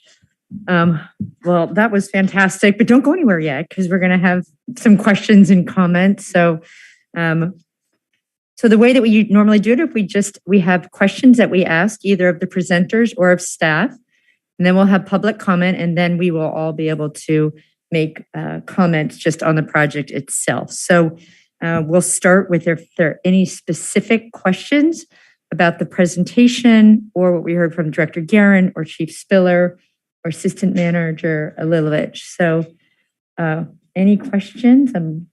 Okay, so I'll start with the Vice Mayor. Thank you for the presentation. I think my question is first to Director Guerin. In terms of the timing of the improvements that I got some are done, some are pending, some are waiting funding, and I was wondering if there's a timeline at this point. Excuse me, again, PG&E has to approve the power poles, but DC Electric can move fairly quickly once those are in place, the approvals are in place. So I think that can happen in the next 3 to 5 months, something like that. Again, pending PG&E approval. Lighting the Pickleweed Park area should be something that can be done in-house by Public Works staff. So we're looking at that right now, and that should happen in the same 2 to 3 month time frame. The Bahia pathway is something that'll take some time to put in place in the BCDC regulatory process. I hate to say it, is just really tough to figure out. But you know, I think that's probably a year away if we're lucky. And then it really depends on how they respond to that idea, because there are challenges associated with lighting a path that faces the water, and there's endangered species concerns and things like that. So I'm not exactly sure if we'll get approval for those, but certainly we'll work towards that end. As far as the community-based transportation plan effort and the work that's associated with that, we will go after grant funding as soon as that's done, and that should be done in the next couple months. The report itself should be finished in the next couple months. As far as the sidewalk shaving goes, that contract is being let right now, so that's going to happen almost immediately. And then the sidewalk replacement, where it's necessary, we still have to look into that and identify where exactly that needs to happen, but it is something that can help happen relatively quickly as well. And thank you for the updates. That's really helpful. And I know it sounds painful in terms of timing, but that's actually extremely fast in terms of a lot of the work that comes through these departments. I think that timing is great. Are those dates and projects actually visible to the community in terms of, on the website or provided to the group? How is that being communicated back and forth? There are a couple different things associated with that. Some there's a website on the community-based transportation plan. Don't think I have anything on the lighting yet, but certainly we'll put that in place, and then we'll keep going from there. We'll definitely get it on the Public Works website and get information out to people. Great, thank you. Thanks for that suggestion. Thank you. Councilmember Hill. Yes, among the recommendations, I noticed cameras, which I know in this day and age has a surveillance and privacy concerns. Does staff have any considerations for how we can achieve surveillance without violating privacy? I see Chief Spillers jumped on, and I know he wants to address this question. And I just want to ask the chief to kind of break it down a little bit between kind of what we could look at from a private property standpoint versus public property. Yeah, thank you, City Manager Schutz. So yeah, I was going to offer, I think there's a lot of, as we continue to work with the leadership of this group, there's a lot of options that we can pursue. One of the strategies that the police department is currently working on, and we're really eager to push forward with community members in the Canal, is our camera registry program. We have a private surveillance camera registry. So anybody in the community who has private security footage at their own private property, they can register that with the police department. That is a investigative tool that our detectives can use. As it was referenced in the testimony, having information or quote unquote proof of what has taken place isn't a requisite for a criminal investigation, but it certainly helps in terms of providing leads and specific follow-up for our investigators. So as we amplify that camera registry, that is certainly an option. There's also a mini grant opportunity through the city where a private property owner can apply for this mini grant to procure private surveillance equipment, and then again they can register that with the police department. There are other additional strategies that we can evaluate and consider from a public property perspective, but I think that would take a little bit more dialogue, not only with the project team, but with this body and city staff. I appreciate that answer. And with respect to the mini grant, it would be great to communicate to the community how to apply for those mini grants. It would be great.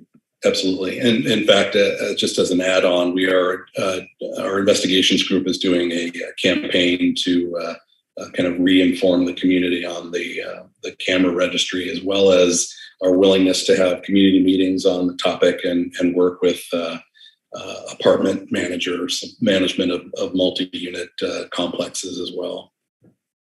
Thank you very much. Thank you. Councilmember Bushy. I have two questions, one for Director Guerin and one for Specialist Gonzalez. I'll start with the director because it's a very specialized question. The light fixtures that you are envisioning installing, will they have the shields on the side so that the light is where we want the light to be and not spilling into the neighbors' windows? The way we handled that in the initial effort that we made to replace lights with LED lights is we got complaints from people where they were affected by that, and we will respond in the same way. The lights, you can design the LED lights so that they shine in a certain direction. So we're looking to have it shine on the sidewalk, shine on the street, not into the neighbor's window. But where complaints come up, we will certainly respond to those and put shields in place to make that to make it safer or nicer for people that are in their apartments. Very good, thank you. And now my second question is for Specialist Gonzalez. This is just a phenomenal record that you have already developed in this project with what the chief calls the project team.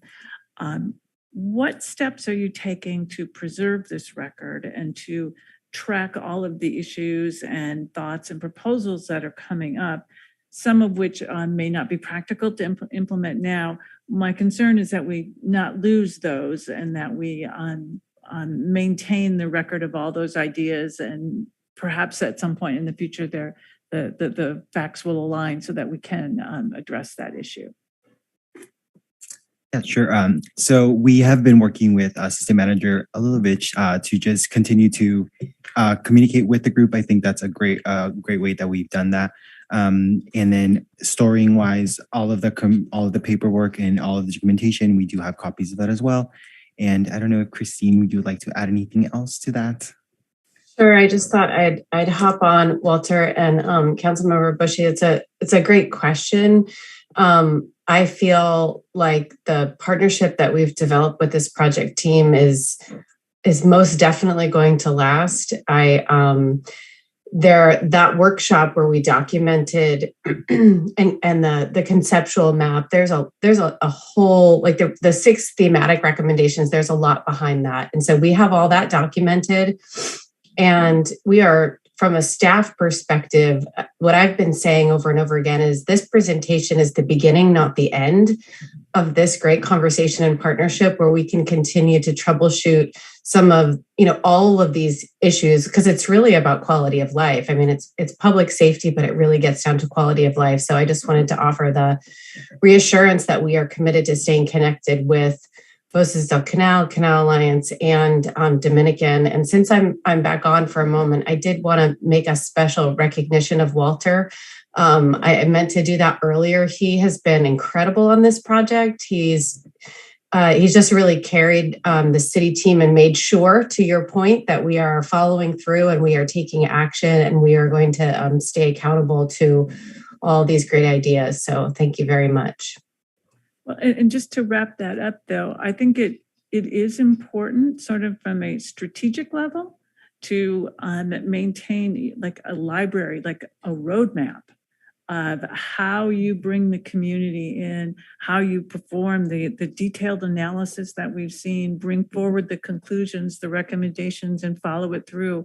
I think there's a lot to be learned there as a roadmap for other entities to follow, and for us to have readily available. And I would hate for this to get lost. As we know, people move on to other things, and we want to make sure that all of our successors can benefit from this great project. Yeah, I couldn't agree with you more that I think this is a model that we should replicate. And I think I better understand your question now. We can make an effort. This is a community engagement partnership that I also want to recognize Jennifer as the professor. She didn't present tonight, and I appreciate the project team for doing the presentation, but Jennifer and Julia really designed the co-creation of that workshop that made it so special and unique.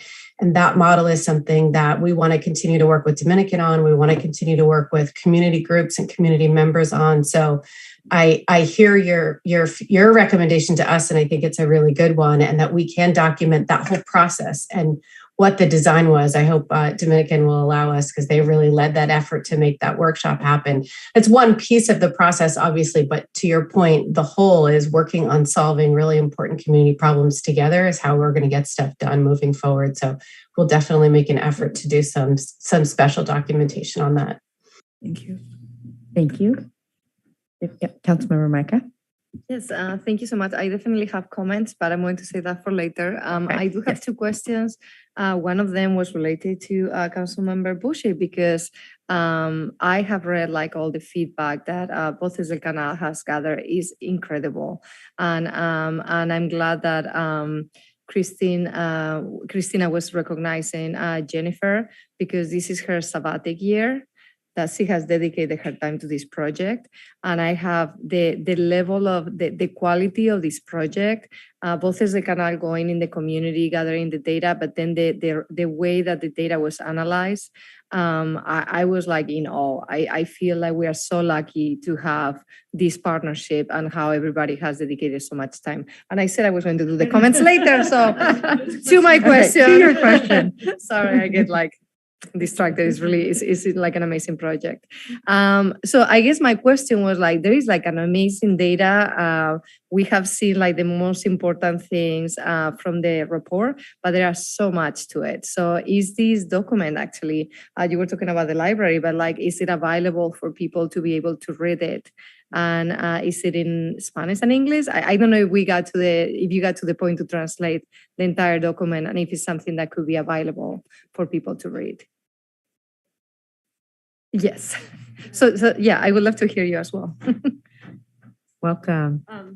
Thank you. In terms of documentation, we're still in the process of creating a report, but at Dominican, we also have some of the same desires and concerns about accountability, continued partnership, documentation. And so I know next year, moving forward, those are going to be some of the things that we would like to focus on at the university in collaboration with the city and Voces del Canal. So yes, it's also on our radar. And as of right now, we don't have a finalized report, but we're definitely thinking about that and would like to have that hopefully over the next academic year. Great. Well, thank you so much. And if you could introduce yourself just so. Oh, I'm Jennifer Lucco from Dominican University. Yes, thank you. I knew that, but not everyone did. Thank you. Great, thank you. So my second question is like, I'm so excited about the lighting, and I know Bill and the team is going to make it happen super quickly, because I just know how he acts and I'm very impressed. My question is, when we are thinking about lighting, there is the lighting that we need right away. And then there is the beautiful fixture lighting that makes the neighborhood look really nice. So can you talk a little bit about that? And what are we thinking? We're going for fast, not beautiful, at least in the short term. There are several light fixtures, particularly on Canal Street, that are historic fixtures. We're going to actually be replacing those lights in the near term through a completely different contract of lights that were skipped during the PG&E effort. A bunch of lights that were missed that were non-standard lights, and they're being replaced across the city, and several on the Canal Street will be replaced at the same time. The lights we're looking at are Cobra heads. They're like the typical ones that you see everywhere. I think once we do that, I would welcome the opportunity to sort of revisit the whole lighting with the group of people, see where we're still missing, and then continue to add over time to make sure that we get lights everywhere where they're needed. I'll just say sort of non-standard fixtures are way more expensive than the sort of standard things that you see on the street. So we're really looking to, in my mind, go for quantity, not quality at this point in time, in any case. Okay, thank you. Thank you. Do we need to switch interpreters? Are we okay? I wasn't sure of the timing. We'll just be having one interpreter for the remainder of this item. Okay, just checking. Okay. Thank you. And I just had two questions, and I'm not sure if it goes to Walter or to Assistant Manager a little bit. So part of the presentation we heard was around smoking in the parks. And so is there signage there? I had thought there was signage there, but I was wondering if there might be some pretty, I don't say easy fixes, but communication of what type of behavior is okay and not okay. So can you speak to that? Or I see Christine coming on. So both the smoking and other poor behavior of drinking alcohol, I mean, that we should have signage that 100% says that's not allowed. Yeah, to your point about signage, Mayor Kate, I'm not 100% sure. That's something we can definitely improve on no matter what. So we'll work on that. But I'm going to call on Chief Spiller as it relates to the kind of nuisance concerns, because I think that's really his area.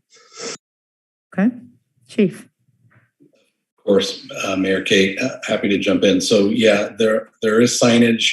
I think we could probably manage an evaluation of whether the signage is totally appropriate or what improvements we can make. And I know Director Guerin's department is super helpful in terms of being responsive to those types of things. Our staff, the police department, both patrol resources, street crimes resources, are all available and responsive to these calls for service and the balance of other calls for service that we're managing. So our work to address this unsavory activity is not only through warnings, but also through citation or arrest. So the issue of signage, we could evaluate that, but there are signs prohibiting that activity. Okay, thank you. And then my second question, and Walter, I'm not sure if it's part of the project team that would answer this. I was curious if anything around bus stops came up. I didn't hear that in the presentation, both lighting there or sitting or just anything having to do with bus stops. So I would love to hear from the team around that. Yeah, I'll take. We didn't. I don't recall having much discussion about bus stops when we did the city/Canal Line /Voces del Canal conversation.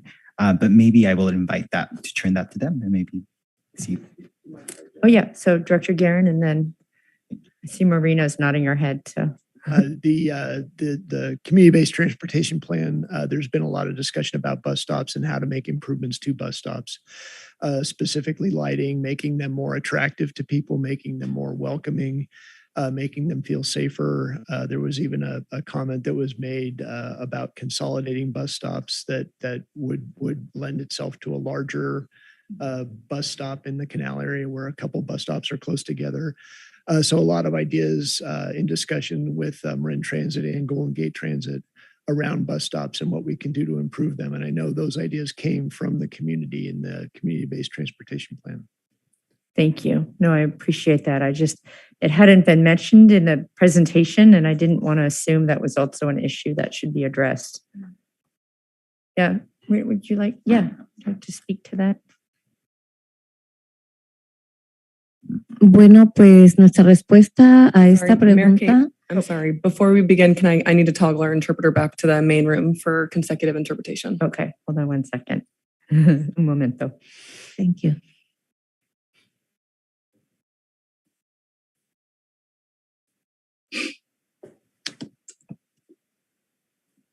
Okay, we're ready. Bueno, nuestra respuesta a esta pregunta es, hace unos años nosotros hicimos mención sobre las paradas. Yo me he dado cuenta porque camino mucho, por lo menos lo único que pusieron fue cuando ya arriban los buses, el horario en que van a llegar, pero no, lo que sabemos es que los de transportación son los que están trabajando en esto de las paradas. Lo que sí les puedo mencionar es que son muy solitarias, da mucho miedo en la noche cuando vas a tomar el bus y hay mucha basura alrededor. Entonces, tenemos la esperanza que los de transporte hagan algo con esto de las paradas. Muchas gracias.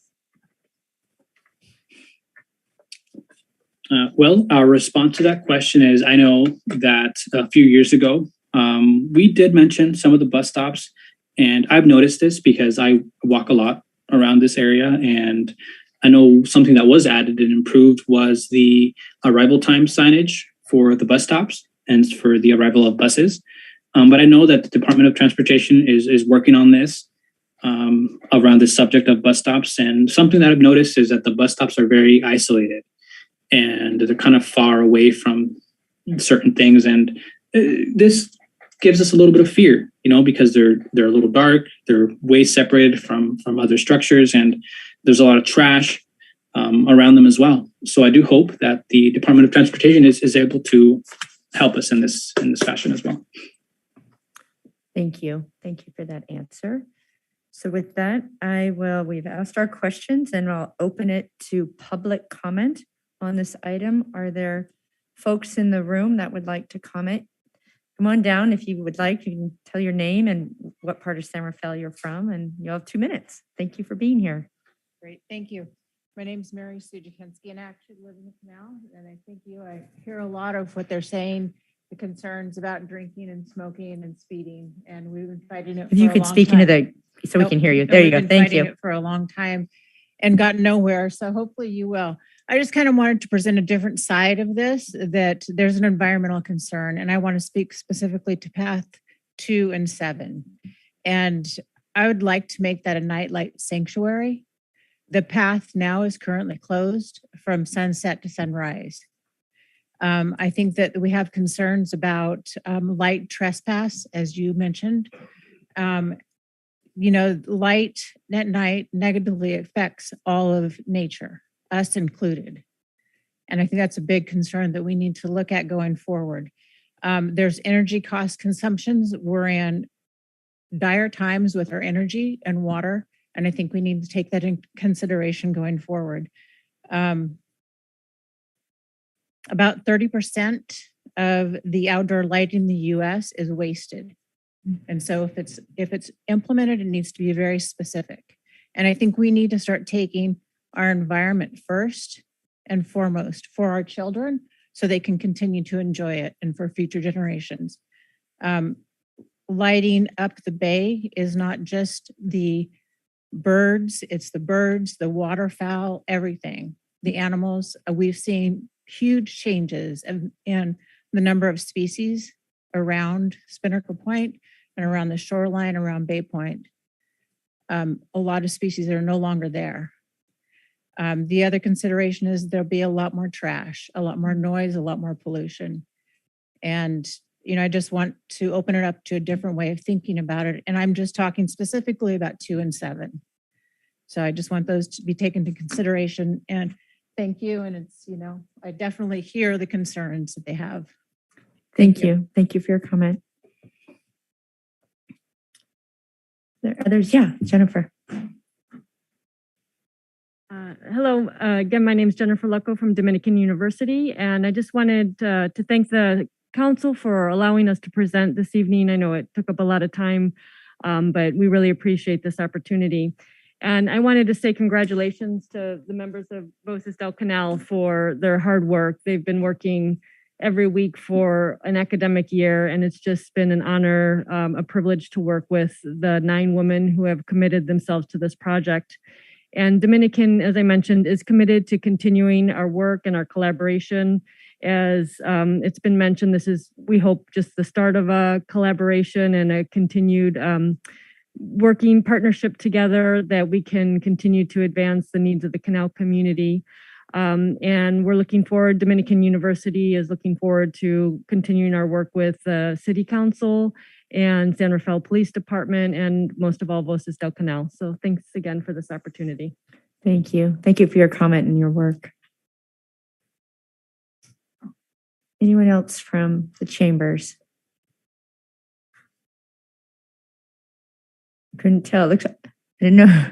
See, I'm just, yes, no, yeah, okay. I knew, I could see it in your eyes. I'm like, I can see it. So, thank you for coming up. Bueno, de nuevo, mi nombre es Marina Palma. Mary Kate, sorry, I need to toggle again. Okay. Wait, hold on one second, Marina.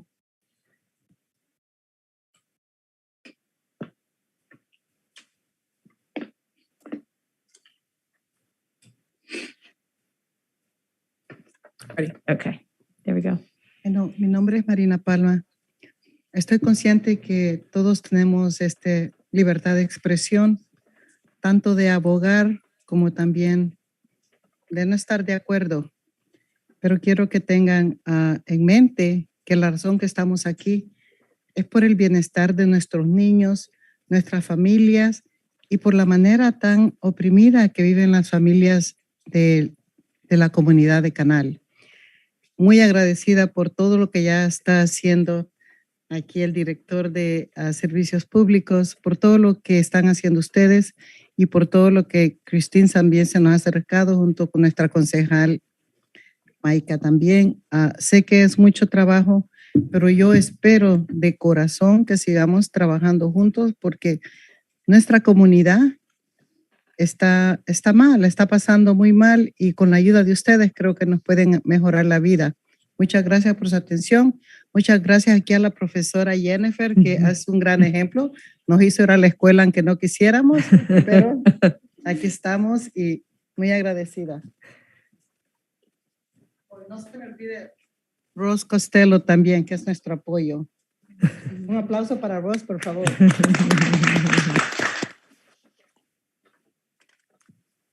So my name is Maria Palma, and I'm very conscious of the fact that we have the right to express ourselves, not only for expression, but also in advocacy. But we have to remember that one of the big reasons why we're here is sure for ourselves, but also for the well-being and the future of our children. And let's not forget how oppressed the families of the Canal already are. I'm very thankful and grateful for the Director of Public Services for all the work that he's been doing.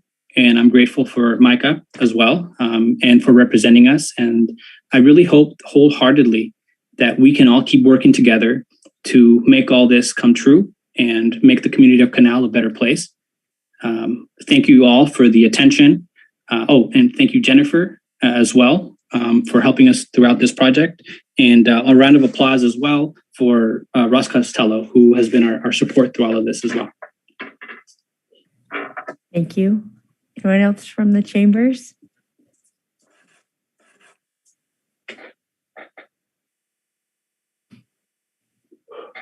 Hello, my name is Cece and I'm a freshman at Dominican University. And I would like to take the time tonight to thank everybody here, as also my friends and the people who I've been working with over the past months.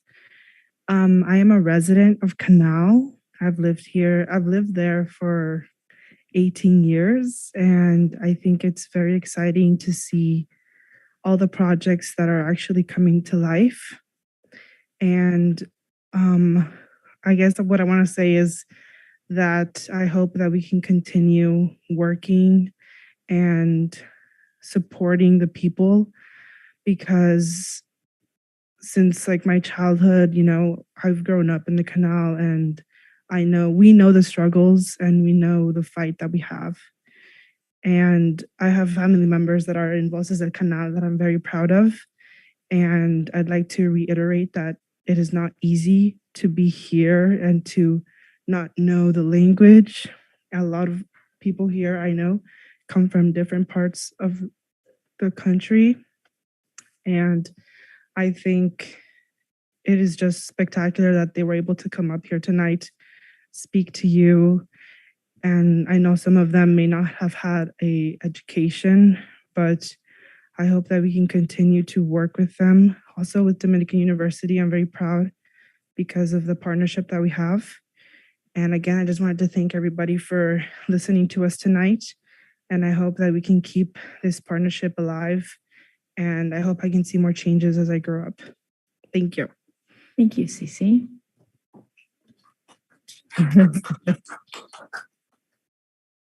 Okay. Anyone else from the chambers? Okay, we'll see if there's any virtual comments before we bring it back to the council for closing comments. I do see 3 hands raised, but I do want to remind everyone that if you'd like to provide public comments, you can use the raise hand feature, and if you're calling in, you can press *9.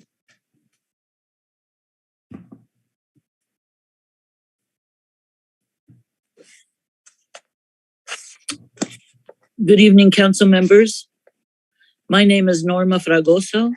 I am a Fairfax Planning Commission member and a board member of the Environmental Forum. I'm here this evening to compliment the leaders of Voces del Canal on their excellent and extremely touching community needs assessment. I encourage the town council, and in fact, I applaud you if you are to accept the staff's report and recommendations, which include $100,000 of an initial investment toward these most urgent needs expressed by the Canal community leadership today. I have one further request. I noticed in the newspaper that the Board of Supervisors had newly installed lights along Sir Francis Drake and is currently replacing 28 or 30 street lights because there was a problem with too much light apparently on Sir Francis Drake. And I'm wondering if the town council might consider speaking to the Board of Supervisors. I imagine they're trying to sell the lights. They may not be the most appropriate lights for all situations, but these are lights that are being taken away just because they're too big or too bright, replaced with smaller lights. And I think they might be perfect for the Pickleweed Park improvements or possibly Bahia Way.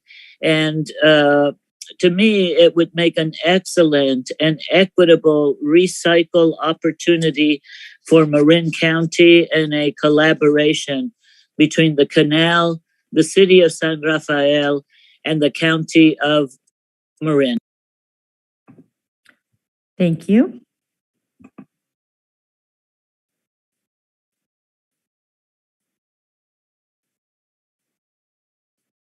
Yes, this is John Reynolds. I'm a resident of the Canal for a long time, 18 years or more. And I'm in a condo complex on Larkspur, and I understand the needs, the overcrowding and the needs of the people who live here and their children.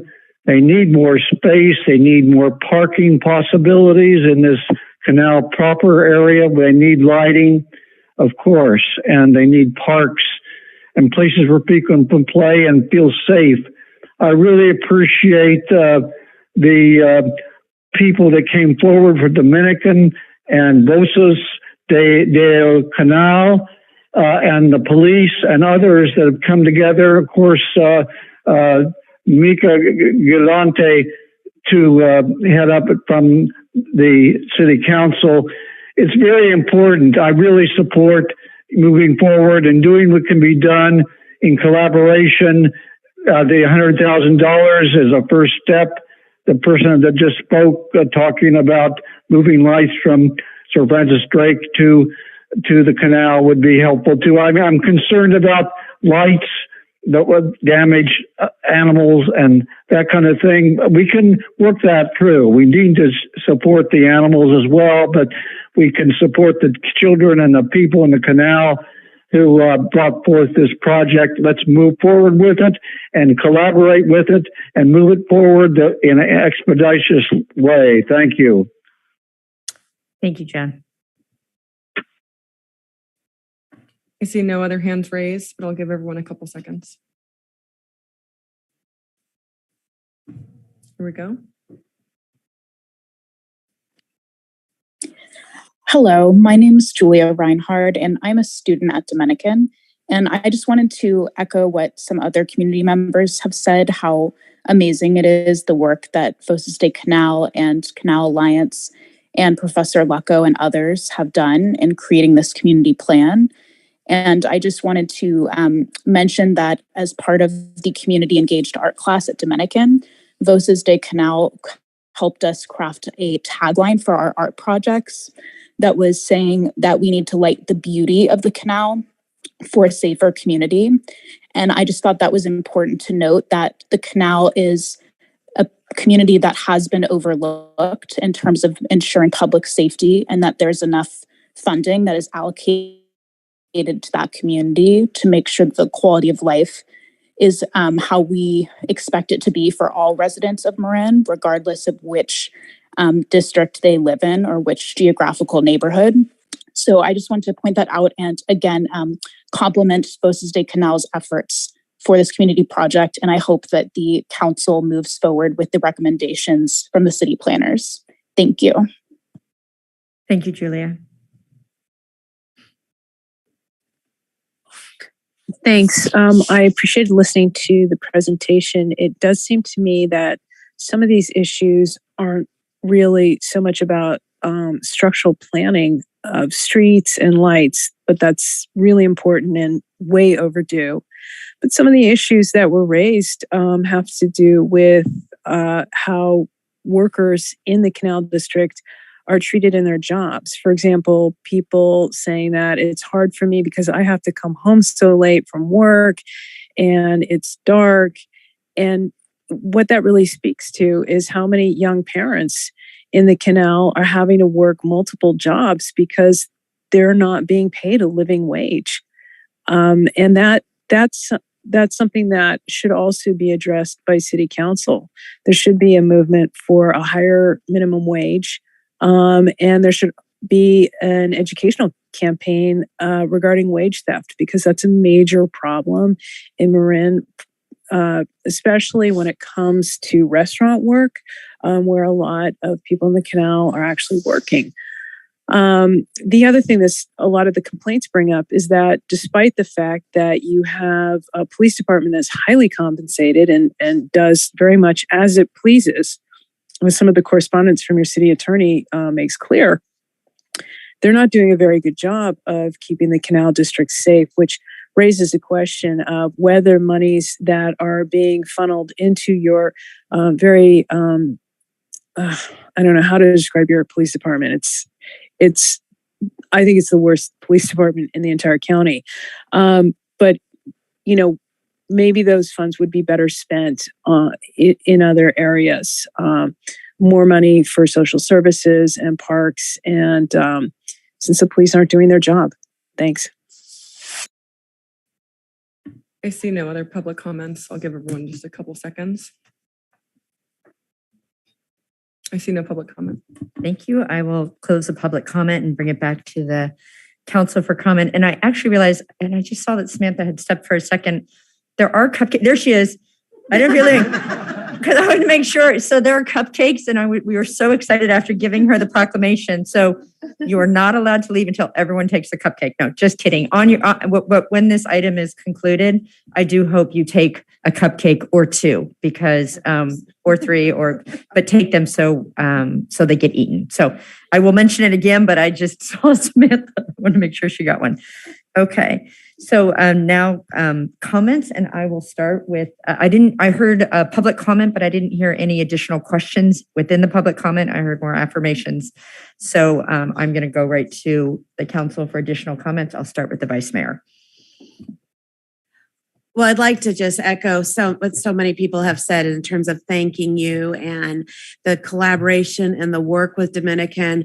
I hope many of the students who've been working on this project will continue on, as well as with Voices and with the city, because it is such an important project. The work that you put in between the talking to the community, the data, really sizing it up. I had a conversation with Jennifer. She had left already this evening, early on in the beginning parts of the project. And it was a conversation of, should we talk about the 7 routes, or only maybe we should just talk about 2? And I'm like, no, talk about 7. We'll work through what the issues are, but it's so important to bring everything forward. And don't, because the question was, is it too much? Are we asking for too much? And it's like, no, you ask. It's important to ask. The other part I just want to mention is these doors are always open to come and talk to us and bring questions and concerns about the community. And you don't need to have the full report and the data. It's lovely to have that. And we might ask questions around, where is the data? But you don't always have to have that. And I think you have broken new ground. That has not been that I've been here for 2 years, broken new ground of bringing forward from the Canal and from the community more than what we've heard before. even within the school district. So thank you for that. I do want to go about direction to the staff. I hope that even though we do see that some of these projects are short-term in our definition, we may need to also look at really, really short-term and medium and long. Because I think when we talk to the community, we're hearing 6 months or a year or 3 years. That's really long. So, and that was my editorial comment, is 3 years. That wasn't from you. I know that. So, but we need to make sure that it's what is like the reasonable time frame. Because when we are talking about security and we are talking about safety, a year is a really long time. And so we need to think about, are there even shorter terms things that we can do as options as we go through this work? And I think in terms of the work that I'm learning and about equity, this is our work. This is exactly what we need to do to put more energy, more funding, more attention into areas that we have not previously done. These doors have been open for our majority of our community for years and has been taken advantage of in many cases, that we've heard those voices a lot. We have not heard the voices from the canal a lot. And so now you again have broken this new ground for us. So thank you. Thank you. I'll go to Councilmember Gulati, her district. Yeah, well, I mean, what can I say? This is like the happiest night. Being able to have you here, I will repeat what I mentioned before. I think not just the way you have brought the community together, we both as the Canal and Canal Alliance, but the partnership with Dominican University, the students, Jennifer, I mean, the work is amazing, the way that you have analyzed the data, the way that you have presented tonight and really identified the 5 main issues and the solutions, because I was mentioning about reading that report, because there are other things too, like, how do you call it? Like the fake grass, like, thank you. The turf grass, that we need to put like in Picklewick Park. The city is working like around garbage. And right now there's like a big, project talking to the owners of the apartments around garbage, maybe around private cameras. I think there is a lot that is happening right now. But the way you have really brought the voice from the community, this is not about lighting. This is really, about safety. It's about like mental health. It's about physical health. It's really about our community to be able to feel safe, that you can actually get out of your house and be a community. So, and it's extremely important. It is urgent. So I'm really excited that I know that our public works is really, I have been very, very, should I say, surprised when I joined the council of how effective our cities and our public works. So I know that the lighting is going to be happening very soon. I think some of the things that they were identified, some of them were very easy to implement and very easy. Easier to implement and shorter term. Some of them are like, it's going to take longer. It would be great to have a bridge connecting the canal with Montecito. So, but I think the dream is there, the report is there, and I know that our council is very supportive of the canal. I represent District 1. This is my district, and this is my focus. And definitely, you have my commitment. And one thing I just wanted to mention is that the presentation was incredible, but there's nothing like going to the canal at night and just walk the streets, park your car, and then walk the streets. It is really dark, and I think you can get a better picture. Plus, it's a great community, and they have great food. So I really invite everybody to go at night and do that. So again, thank you. I think this is like, I'm so grateful, and it's a gift to the city to be able to have this partnership. So really appreciate you all. Thank you. Thank you. Councilmember Bushy. Thank you. I want to congratulate the project team. You folks have cracked the code. You have put together the playbook for how to be persuasive with your city government. You guys had all the work done. Public Works, they're running out there doing your bidding. That's what you want to do, and you guys have figured out how to do it. And that is just a a great step forward for both of us. But we particularly value it because with that playbook, you can get other things done. You figured out, you've built, this is not an event, you come make a presentation and go back to the way it was. No, you figured out how to do this. And so you can do the next thing and go to the next level of government. And then the next entity that needs to be persuaded to do things that will benefit the city of San Rafael and our residents, and particularly the ones in your neighborhood. So congratulations. It's a job well done. We hope to be seeing you in the future with more things for us to do. Thank you. Councilmember Hill. Thank you, Mayor. And what I'm going to say will sound very similar, but maybe a little different. I sit here inspired by your presence, by your words, this culmination of testimonials assembled together. I am persuaded deeply by what you are asking for, which is safety, which is quality of life, which is what you deserve. So despite all of the specific recommendations, I hold us accountable to making certain that people feel safe ultimately, whether it's lighting or something that's not even recommended yet, but we start here. So thank you very much. Thank you. And I'll just conclude by saying my colleagues all spoke beautifully, as well as all of you. Really, the stories and the data were beautifully presented. And I know folks at home can't see it, but the posters that are in the lobby are incredible. Really shows all the hard work you have done. One of the policy areas that this council is committed to is social and racial justice. And that means being in partnership and in collaboration with our community. We can't do that sitting here by ourselves. It actually cannot happen. It can only happen with you all. And you have showed up.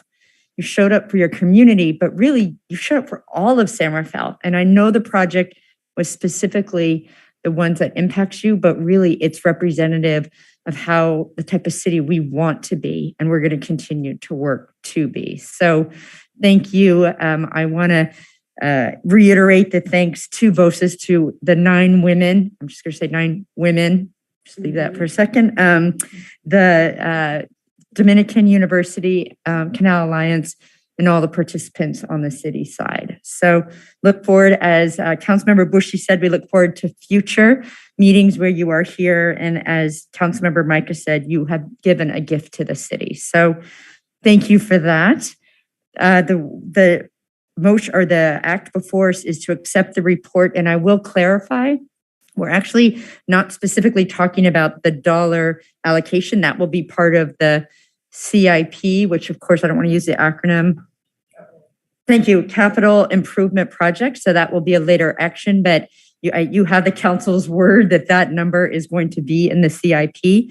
The action before us tonight is to accept the report, and I will look to Councilmember Micah for a motion. Absolutely. It is my pleasure to accept the informational report regarding the canal lighting project. And the recommended action is to accept the report. Is there a second? I'll second. Moved and seconded. Roll call, please. Councilmember Bushy. Aye. Councilmember Hill. Aye. Vice Mayor Kurtz. Aye. Councilmember Galati. Aye. Mayor Kate. Aye. That motion carries 5-0. Before you leave, be sure to grab a cupcake on the way out. And I want to thank our interpreters. We heard them, but we didn't see them. Very grateful to the interpretation. So we will wait a moment because I know you're probably ready to get cupcakes and leave before we go to our next agenda item. So thank Mayor you. Kate, would it be possible to do like a 5-minute recess? I know it's late. Podemos tomar un receso de como We will do like a 3-minute recess. Okay. Thank We'll you. recess for 3 minutes. Thank you.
join us. Take it away, Quinn. Mayor, would you like all the doors shut except for one? Would that be helpful? Or? Okay. We started the agenda item. So could you tell Vice Mayor Kurtz that we started? Okay, go ahead, Quinn. I said 3 minutes. I meant it, man. It is 9:30. We are not lingering. Okay. Good Quinn, you evening, have our full everybody. attention. It is a pleasure to be back here. I think the last time we sat here, we were asking for an emergency declaration. I hope we're back soon, reversing that in the coming weeks or months. But tonight, well, I'm very proud to talk about what I have to update you on, as well as some additional, hopefully, progress on the wildfire action plan. That was really impressive, and I don't know how I'm going to follow that. So I also know it's late, and I will try to get through this as quickly yet fully as possible. So did I share that correctly? Great. Okay. Yes. So we're going to go through the updates of the wildfire action plan quickly. There is a summary in your staff report, so I won't detail all of that again for you. But I do, it's not going to go, okay. Just a brief history and kind of a reminder of where we came from. 2007 was the first time the city adopted some vegetation standards. Those were the standards that you adopted, the updated standards in 2021. We also saw really between 2017 and 2020 a lot of work happening, whether it was the local hazard mitigation plan or wildfire action plan, the work with the Citizens Advisory Council, and then of course, probably most significantly, the passage of Measure C, which funded the Marine Wildfire Prevention Authority and really became the funding mechanism for the plan that was our dream and now had money behind it. And so it's really exciting to be able to be here and kind of brief and summarize on all the ways we've been able to move that forward as we go. So really the problem, and I don't think this is shocking to anyone as we talk about it being Wildfire Awareness and Preparedness Month, right? We are dealing with more intense fires, and that's brought on by centuries of fire suppression, which has created really heavy fuel loads, right? Declining forest health, which is everything from pest to drought, non-natives, invasives, of course, climate change, which has increasing temperatures, increasing wind concerns. But really, those top four don't matter a lot if we're not living in that environment. But the reality is, especially in Marin and in a lot of California, right, we live in that environment. And that's really where our big challenge comes, is how close we are to that.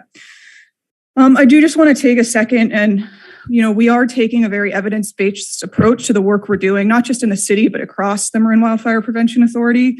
We're constantly staying up to date, whether that's through additional classes, we had staff just last week in a virtual wildfire conference, hearing the latest studies, the latest science, the latest environmental impacts and things like that. So this is really evidence-based, and that's why we're so focused on house out. We didn't just decide that was it. All the science supports that.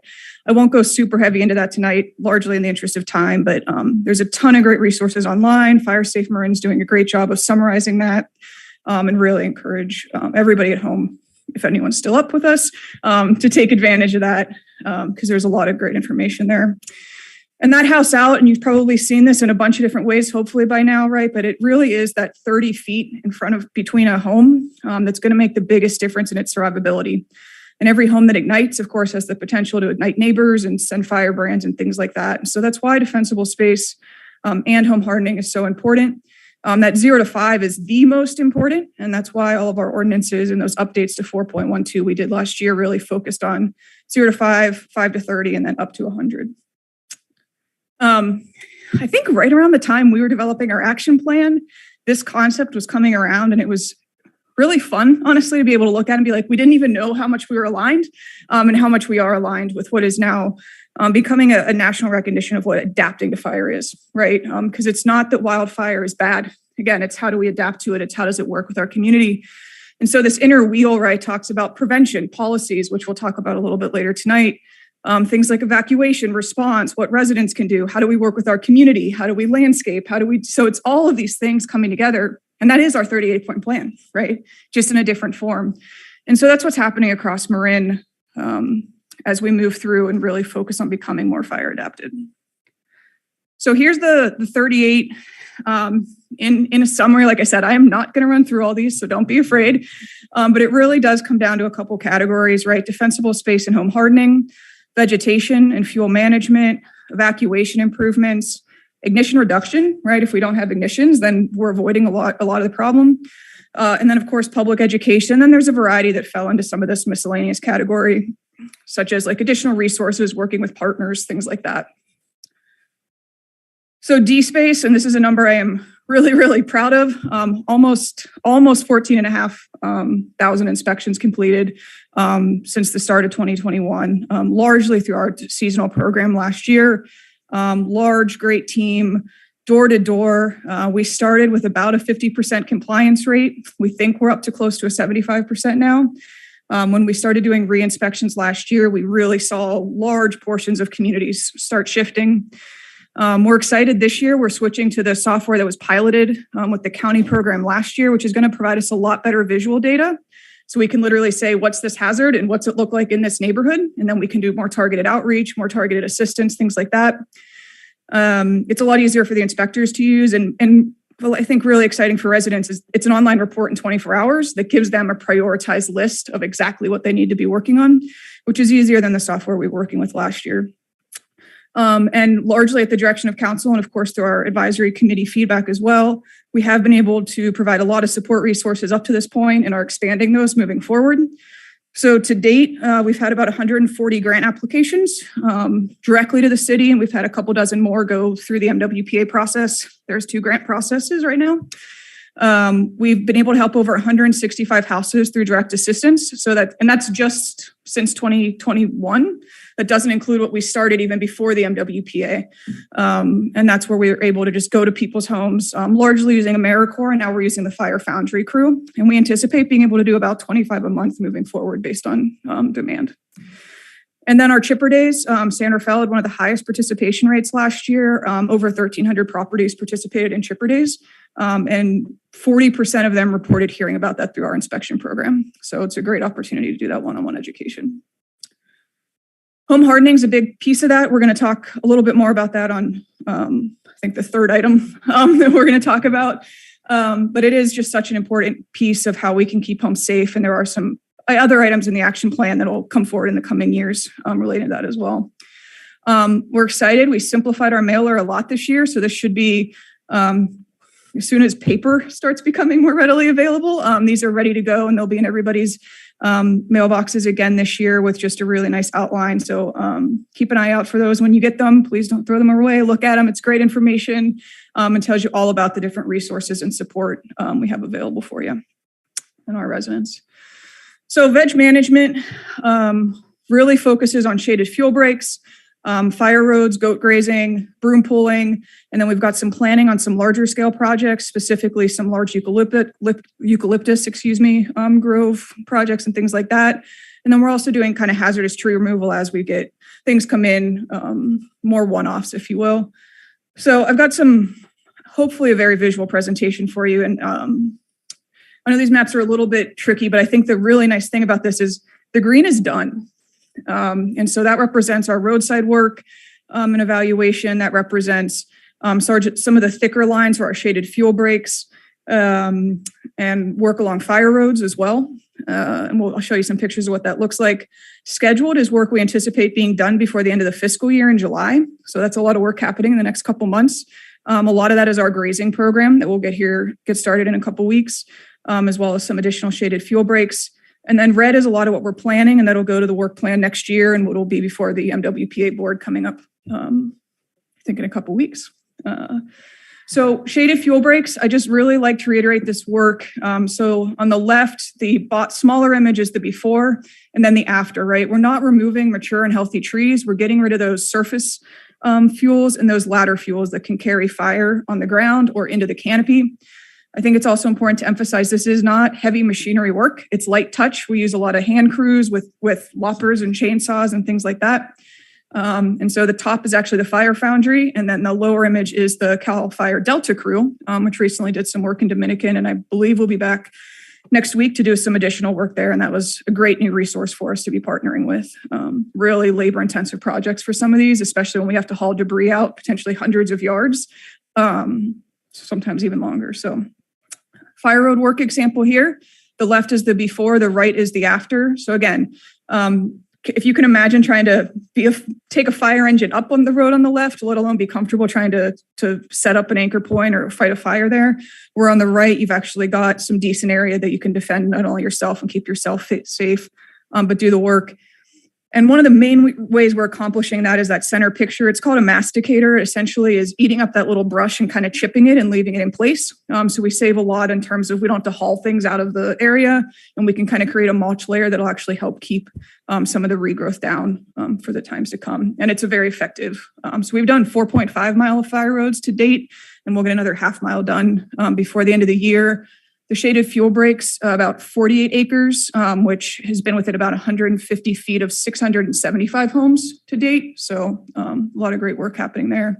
I feel like I would just be in trouble if I went through fire and didn't include goat pictures. So here's our goats at work. Some of this is San Rafael, Lincoln Hill last year, and then out, I believe that's out of McNear on the far right. So a little bit more of an after. And the befores, they're a great resource for us.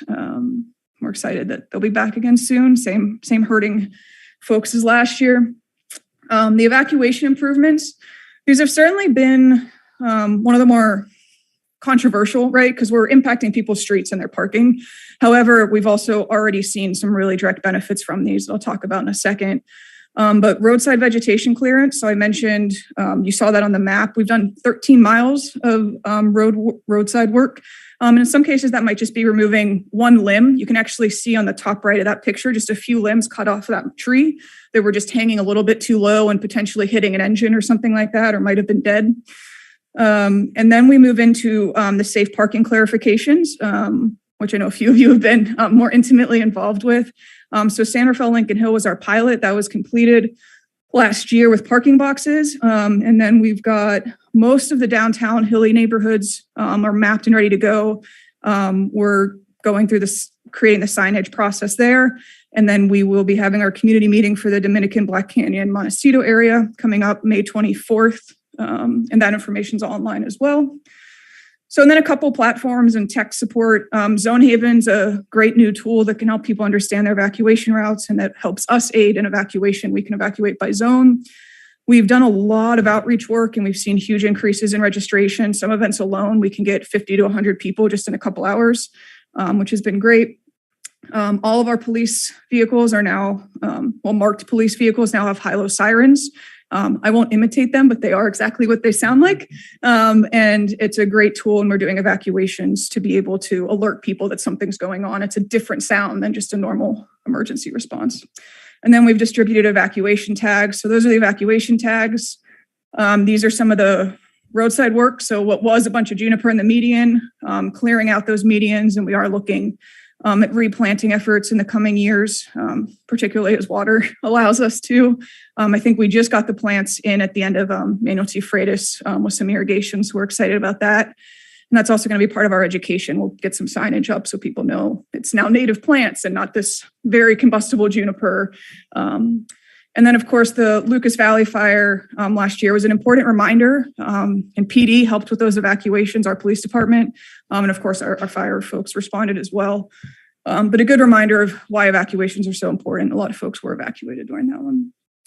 Ignition reduction, our rangers are working year-round to reduce those ignition sources in the open space, and then we're going to talk about the smoking element here shortly.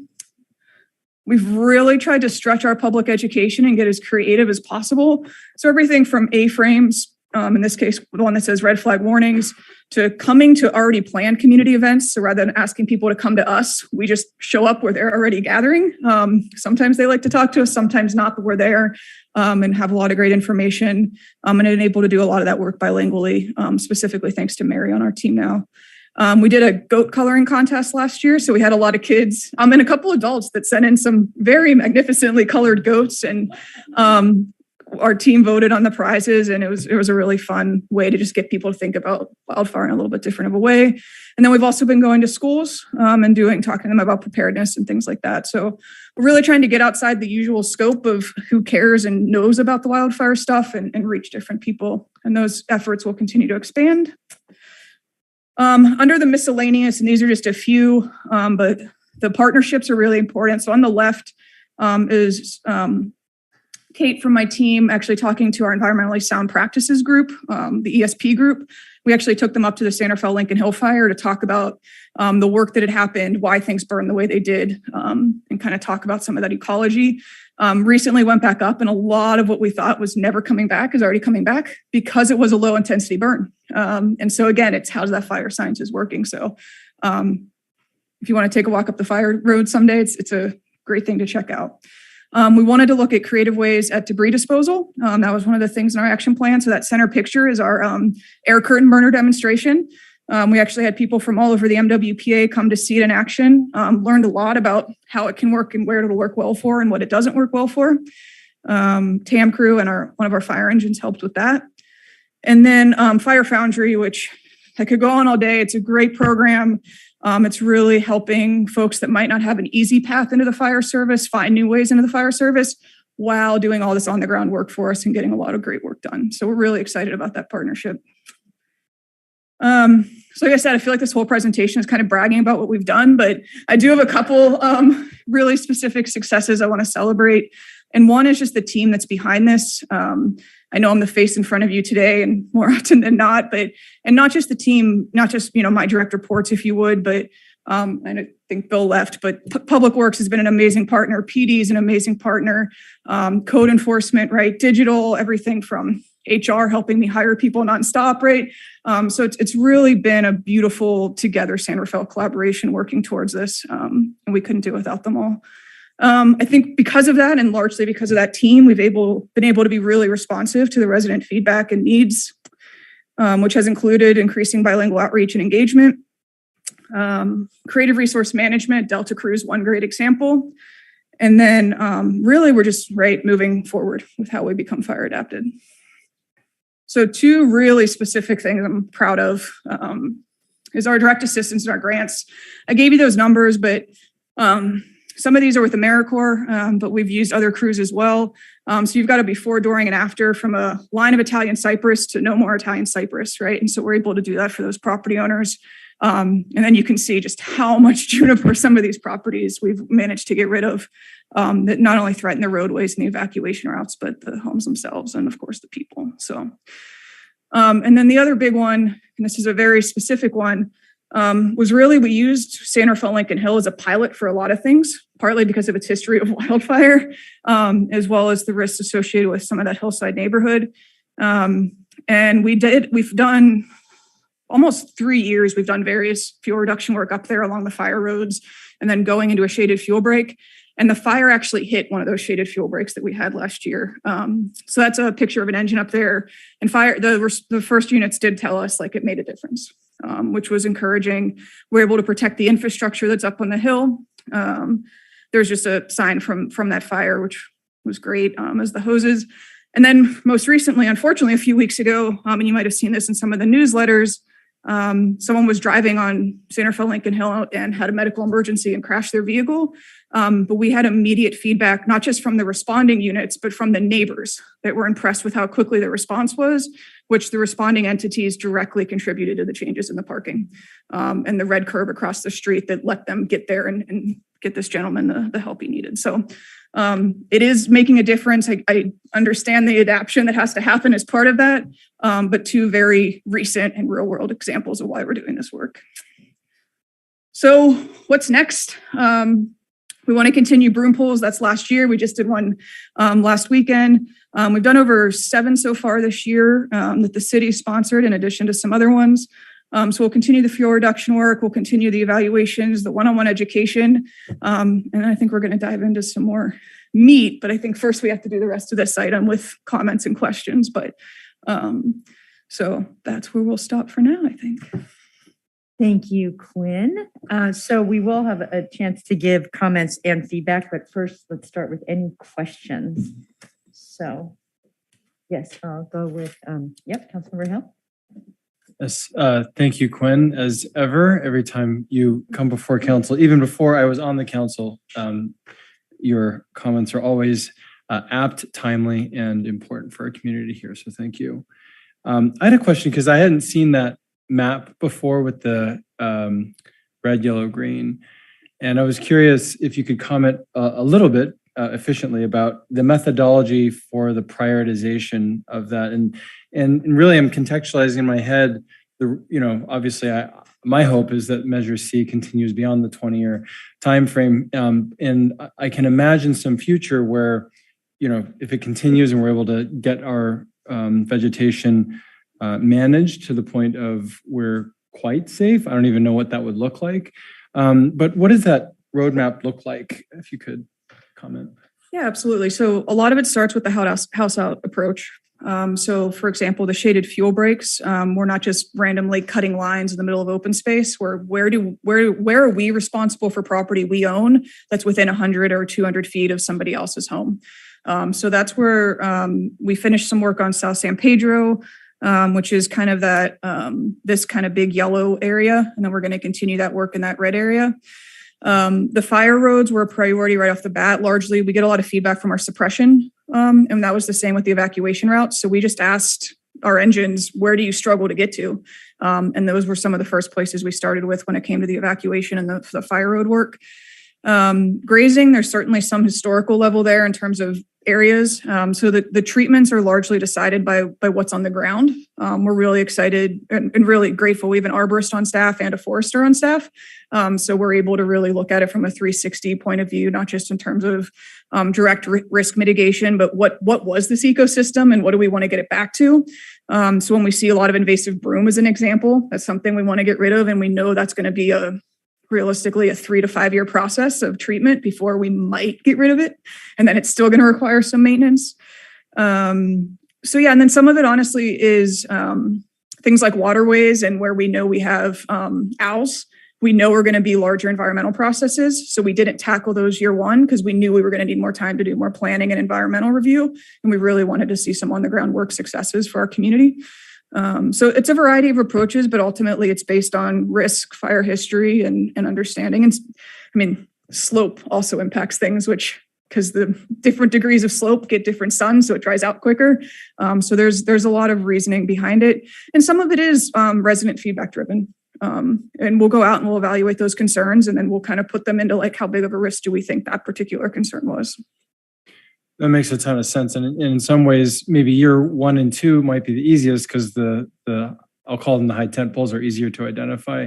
Maybe in 15 years, it might be more difficult to prioritize. Yeah, absolutely. And some of it was cost too. Like there's some projects we know are going to be potentially our entire core budget one year, which might sit really well with that neighborhood and won't sit well with the rest of the community.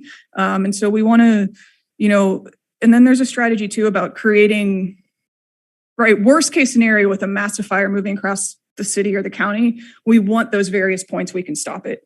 So it makes sense to kind of spread those out rather than put all of our efforts in one basket. But if the fire starts on the other side of the city, all those efforts didn't do anything. But certainly San Rafael, Lincoln Hill, again, based on fire history, proximity to homes and all the risks there was one of the initial priorities and continues to be. We have more work to plan there this year. Thank you. That makes a ton of sense. Thanks. Thank you. Any questions?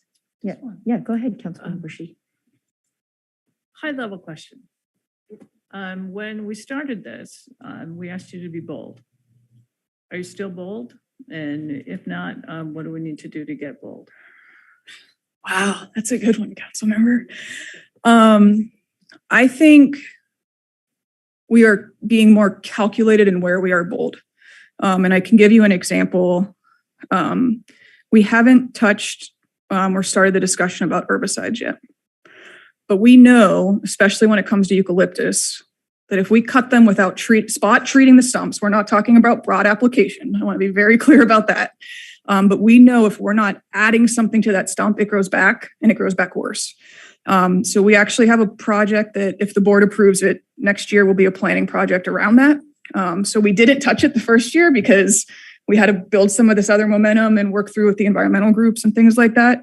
So that I think is one option. We also haven't started touching prescribed fire yet. And that's my next, I think, big, bold step, if you will. But there's a lot of kind of going back to Councilmember Hill's question, because of the historic lack of treatment and lack of fire, there's a lot of manual work that has to get done before we can reintroduce fire to the landscape. But my goal is within the next 2 or 3 years, we are reintroducing fire to the landscape. If it can happen sooner, I will be very excited. But I think we've got to create a lot of safe buffers before we start intentionally putting fire back on the ground. But fire is going to be one of our best maintenance tools moving forward. It has a lot of ecological benefits as well. Okay, so prudently bold. Yes, yes.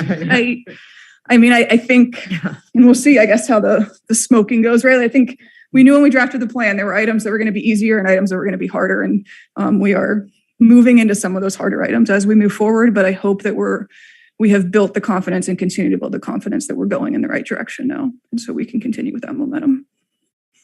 Thank you. Councilmember Micah? Yeah, go ahead. Yes, thank you so much for the presentation. And it's nice to meet you in person. I've seen you always through Zoom. My question is, do you have any limitation on when you cut down the trees, like on the nesting season? Yeah, absolutely. So there's a variety of different seasons that actually impact when and how we do work. So it's not that we cannot do work during nesting season. It requires additional nesting surveys. But again, having the people we have on staff has really made that easy for us because they're trained in how to do those nesting surveys. It's Monday, right? Yes. So last week, we did a project and had to leave a couple of trees because there were active nests in them. And so we'll go back and we'll treat those at a different time of year. But the majority of the project was able to get completed. We also have to consider noise around spotted owls. So we had a project scheduled and then we had to shift how we were going to do it, but not necessarily that we couldn't do it.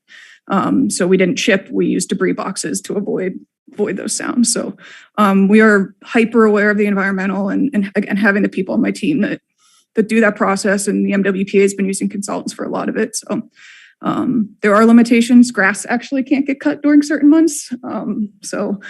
Yeah. Biggest bigger than 3 inches. Yep.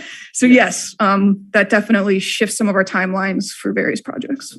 Thank you. Well, that's great to know. It seems that you have an amazing team. So I do. My second one, and I know that you've been involved in the Canal as well. I started to talk about emergency. And I know, I'm not sure how that impacts Wildfire because it's more like an urban setting, but in terms emergency, like evacuation, can you talk a little bit about that? Yeah, absolutely. So the Canal is one of the few places in the city we didn't do door-to-door inspections last year. We did do some inspections, especially for apartments that we knew had juniper and other things. And that to some extent, that feedbacks into Councilmember Hill's question about how we decide things. There's another project going on that's around an assisted care facility. Because if we can create defensible space around that assisted care facility and avoid evacuating them, right, that works for everybody. So there is certainly a lower wildfire risk in the Canal, but what we've seen with embers and where embers can land and some of the construction material on any of our homes, right, wood shake siding particularly and wood shake roofs is concerning. So we're going to continue that momentum. All the assistance that's available citywide is available to Canal residents and business owners. And then when it comes to evacuation planning, the MWPA is looking at a larger evacuation contract right now that will really pinpoint some of those challenges across the county. We are aware of some of the ones in the Canal for sure. I don't want to jinx it, but I might have much better news for you in a couple weeks about a particular funding source that if we get it, we'll be diving into a lot of that as it comes specifically to emergency planning for that area because of some of the unique challenges there. But yes, but Zone Haven covers the Canal and like things like that. We looked at it not just from a fire standpoint, but from a flooding standpoint, a sea level rise standpoint, and things like that. And the zones are actually similar. They're kind of inversed, right? But they work as one system because of that. Thank you so much. Yeah. Thank you. I just have one question, and that is the role of Firewise in the plan. I mean, having been a part of my own Firewise neighborhood, and I have to say it made such a difference. Talks about the house out. I mean, so could you speak to that? Yeah, absolutely. So that was one of the objects in the plan.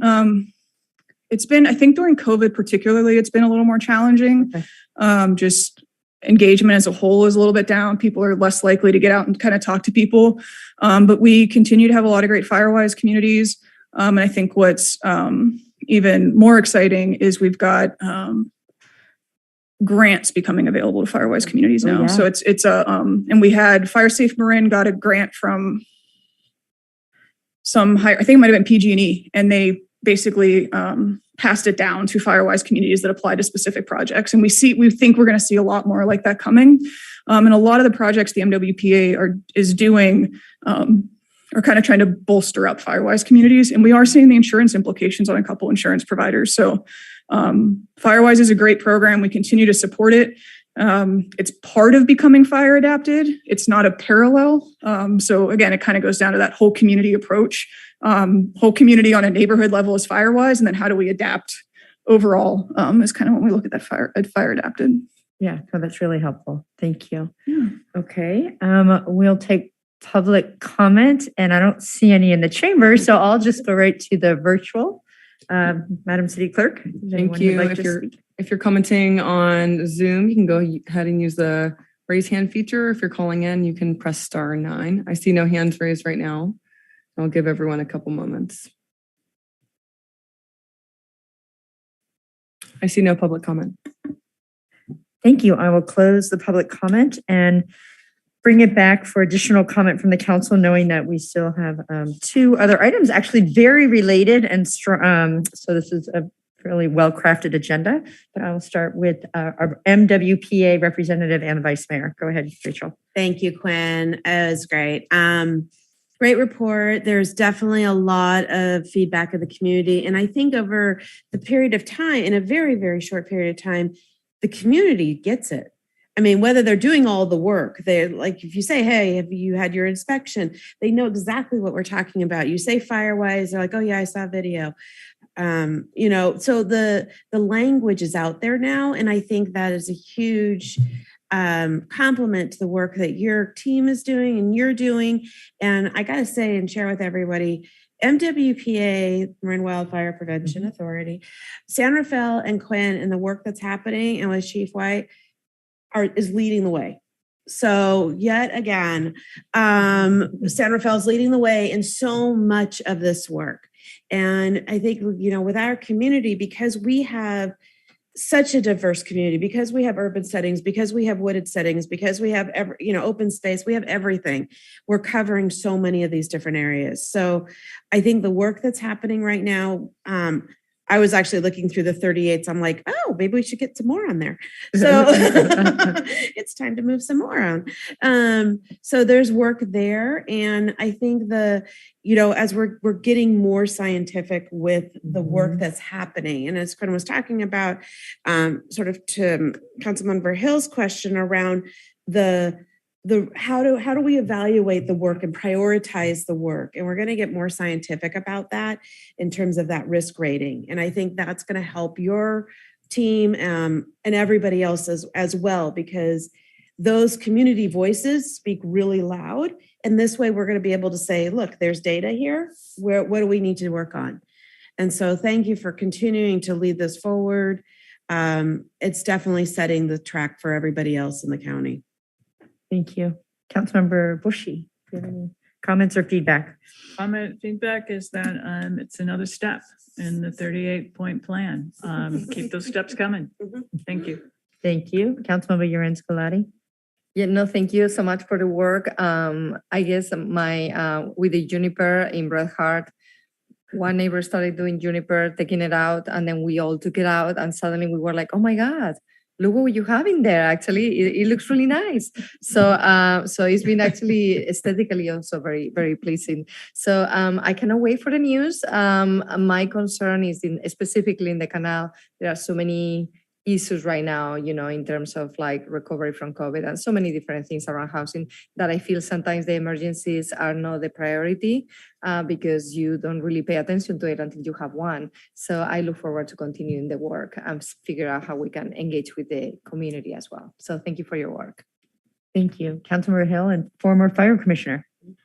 Yes, thank you again for that wonderful presentation and your answers to all of our questions. I wanted to just say that in looking at the journey so far and ahead, you and Chief White and all of staff are really on the front end of change. And I just want to say thank you for being on the front end, because the community engagement part of this is so challenging. Challenging because quite frankly, a lot of the changes are disruptive to the way we live and way we have lived. I just want to extend appreciation for the continued efforts of you and rest of staff for doing that, because it is often thankless. So I'll just take this opportunity to say thank you. I know that we've gone through an iteration with the safe parking process. So thank you for that. And also just thank you for this. This is completely separate, but my daughter was able to interact with folks from San Rafael Fire Department at a Civic Center farmers market event. So she got a fire person hat, and anyway, it was just, and she does say, I'm not even making this up, she says, I want to grow up to be a firefighter. So thank you. That's why we're doing these creative outreaches, and Ember Stomp's coming up, and there'll be more fire hats, and we might have some different things to give out as well. So I would encourage everybody to come. So that means a lot. Thank you. Thank you. And I'll just close again, great report. And I do like how the other two agenda items dovetail into it. I think in terms of specific feedback, I like how you had the category approach. And I know you had the different 38 points embedded in there. And it really builds on what Councilmember Hill was saying and takes it further. It's the prioritization, but it's also what are the metrics and the objectives? Because what we would never want is just to tick all the boxes. We want to say, like around veg management, what is it? How did we move the needle? So I'm hoping as we continue to iterate on the plan, that we can actually use those categories and really show us. So at the end of the day, it's like, this is what we did in veg management. So, and it really builds also on what Vice Mayor Kurtz said in terms of wanting to add more. Maybe we do, maybe we don't, but until we can look at it in terms of the category, be like, wow, veg management, we need to add, I can't remember what that would be, but whatever that we would know because we've looked at the category. And I was thinking, as my colleagues were talking, like, for example, around the landscaping, and we've talked a lot about what you can't have, right? You can't have the juniper, you can't have the Thailand cypress, but maybe part of the being bold and going forward is, are we going to do more specific landscaping policies because there's also the drought issue, right? And so there are ways to start to bring that in. And as you guys have heard me say this before, when I had a nearby neighbor that put in a lawn, I just recently, I was like, it just was mind blowing to me. But here's a real opportunity as we try to remove flammable. We also look at the drought plants. And I think that's the way we really can be bold. It'll be a challenging process, but to the community engagement piece, it'll get us there. So that's really my only feedback on this, other than, again, incredible work to you, your team, Chief White, and the incredible professionals, Arborist and a forester. Oh my gosh, no wonder we're leading the way. I mean, yes, they should follow us. Okay, so on this, it is, the action is to accept the report, and our MWPA rep, why don't you go ahead and make the motion? I would like to accept, the informational report on the 38-point wildfire action plan and Marin Wildfire Prevention Authority activity in recognition of Wildfire Awareness Month. Thank you. Is there a second? I'll second that motion. Yeah, Councilmember Hill, second. Thank you. Roll call. Councilmember Bushy. Aye. Councilmember Hill. Aye. Vice Mayor Kurtz. Aye. Councilmember Yerens Galati. Aye. Mayor Kate. Aye, that motion carries 5-0. We will now have a public hearing on the amendment of our current smoking ordinance. Miss Queen Gardner, here she is. I'll turn it to you. Here. Now I got to bring my presentation back up. Give me just a second. All right. Well, I do appreciate as you're pulling it up, how you tied it back to this bigger objective, right? Sometimes when we look at these ordinances, they're in isolation, and really you're doing a great job of showing how it all comes together. And Thank you. Thank you. makes us safer. So go ahead. Yeah. This is the smoking ordinance amendment. There's really two pieces in the action plan that this touches, and I believe all that is in your staff report as well. Before I get going, I do want to thank Mary Scramstad on my staff, who really did the bulk of the legwork on getting this together. But this also, part of this proposal before you was really directly in response to some, again, great community engagement where they did a lot of the groundwork for us and they handed us this nice, neat packet. And then we got together with our friends in community development and in the code enforcement and just said, what do we do? And so part of that is what's led to this. as well as the work of our rangers and working with county open space and things like that when it comes to how do we reduce this ignition potential in open space. And then we also have Bob Curry on the phone who can answer questions. He's the Tobacco Control Program Manager for the county, and he is supportive of this and has also been really involved in helping us craft this. And before I dive into this, I do want to just acknowledge that we are only dealing with ignition potential in this. There are a lot of other issues relating to smoking in Marin and San Rafael, and we're just looking at it from a wildfire perspective here. So it is item 16 in the action plan that it calls for eliminating ignition sources in open space. And there's a couple other points in there that reference it through rangers and things like that. Nearly all of our fires in San Rafael are human caused. I don't think that's surprising to anybody. And a lot of it is some type of ignition in an open space or an undeveloped parcel. So that's really what kind of brings us to this.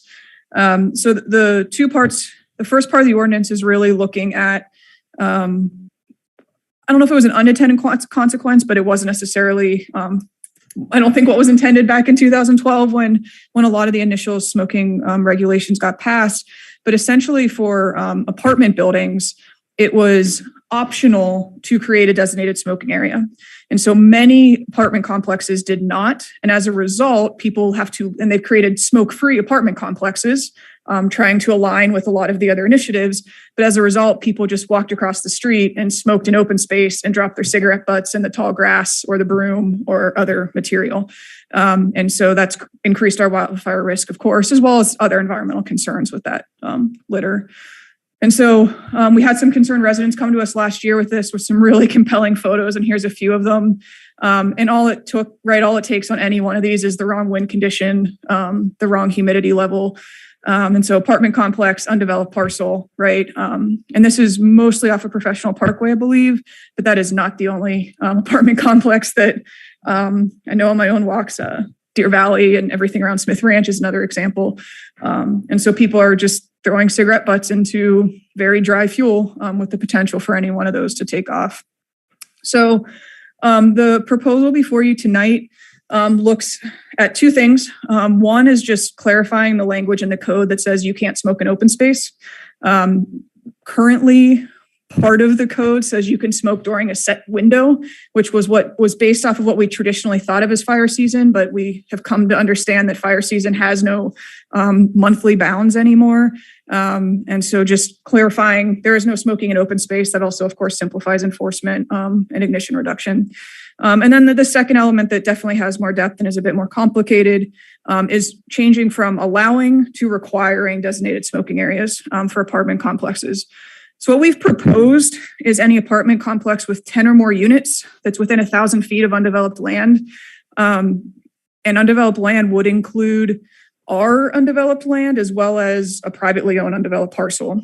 That does cover the bulk of the city, with rare exception, the Canal being probably the biggest exception to that, where those apartment complexes wouldn't fall under this.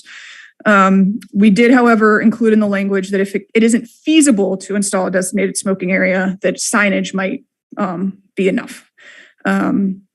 So the 10 units or more, the estimate is a little less than 10% of Marin smokes. So at 10 units, you assume you have one unit with a smoker.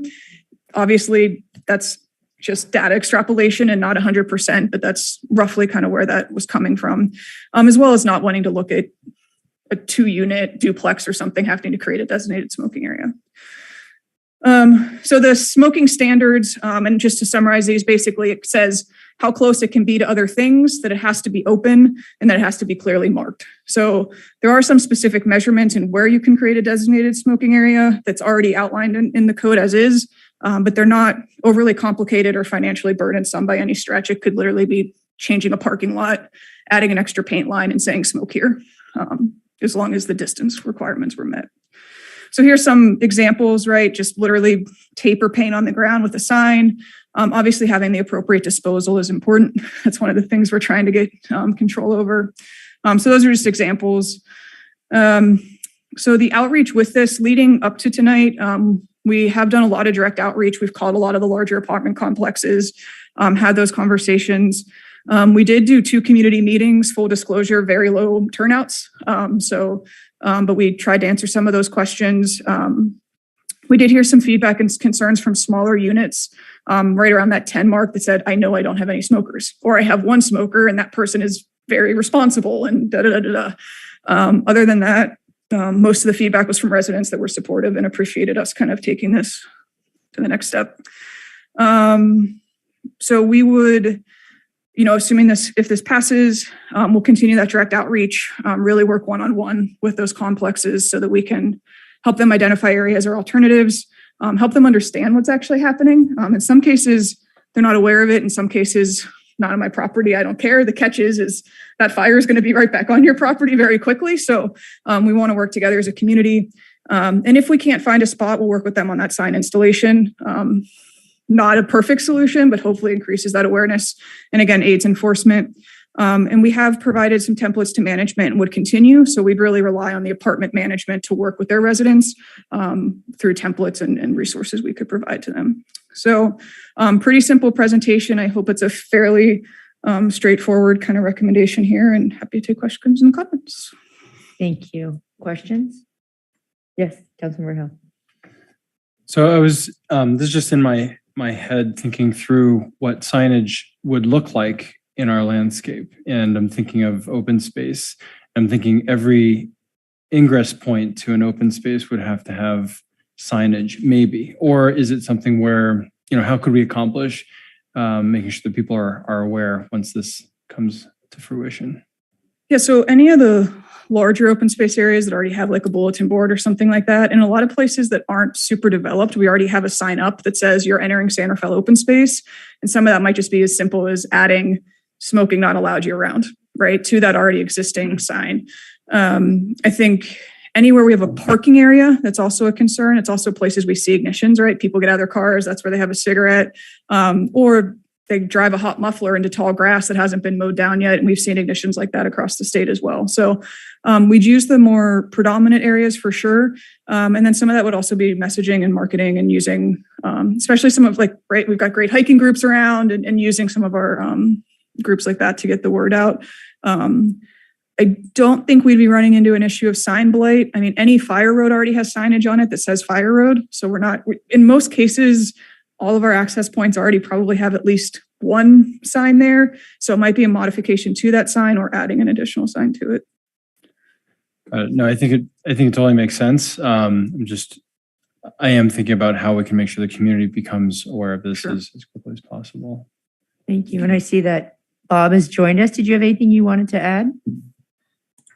Oh, I had just put my camera on. I just wanted to thank Quinn and Mary for bringing this amendment forward and adding to the protections that are provided in the smoke-free ordinance, an ordinance that you have all adopted in all Marin jurisdictions. And I know the Smoke-Free Marin Coalition and the Youth Advisory Council, thank you for all the work that you have done on protecting all your residents from secondhand smoke. And this is going to just provide another protection from the fire danger, which is a tremendous danger. It causes billions of dollars that are caused by cigarette fires throughout the country every year, and billions in loss to property.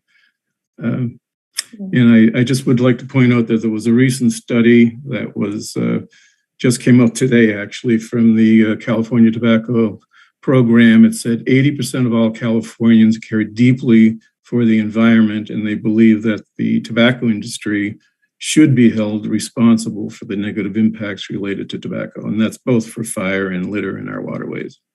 Thank you, Bob. And I think it goes to that intersection between the different public health aspects. So thank you for the work you're doing. Let me see if there are any other questions from my council members.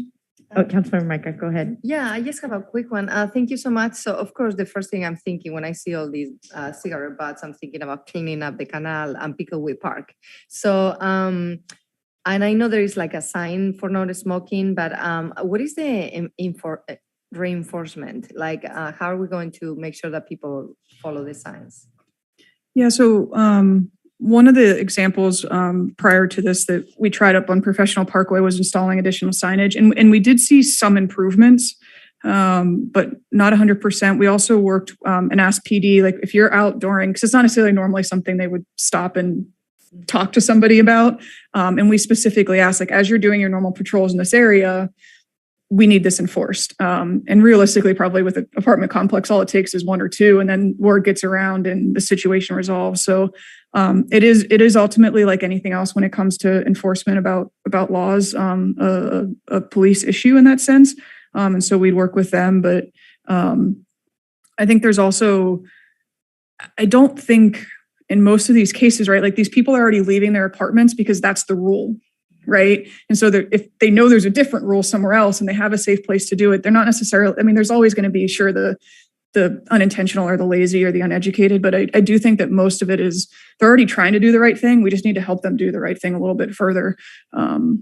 So it's a constant challenge. And I think the cigarette butt issue is a back and forth too, between if we put in collectors then someone's got to take care of those collectors, and that ownership has been a little bit of a challenge when we've talked to some apartment complexes. It's like, I don't want to have to deal with that waste, but it's kind of, you either deal with that waste or it's in the environment, so we're going to work with them on solutions and see how we can help. Maybe we can provide the containers to them if they can commit to taking care of the disposal and things like that. No, thank you. I mean, it's very complex. I really appreciate you guys. I know that you are thinking about this, so thank you. Thank you. I don't see any further questions, so I'll open public comment on this item. Again, not seeing anyone in the chamber, so I'll just go to virtual comment. We do have a hand raised. I'll wait for a public timer. Okay.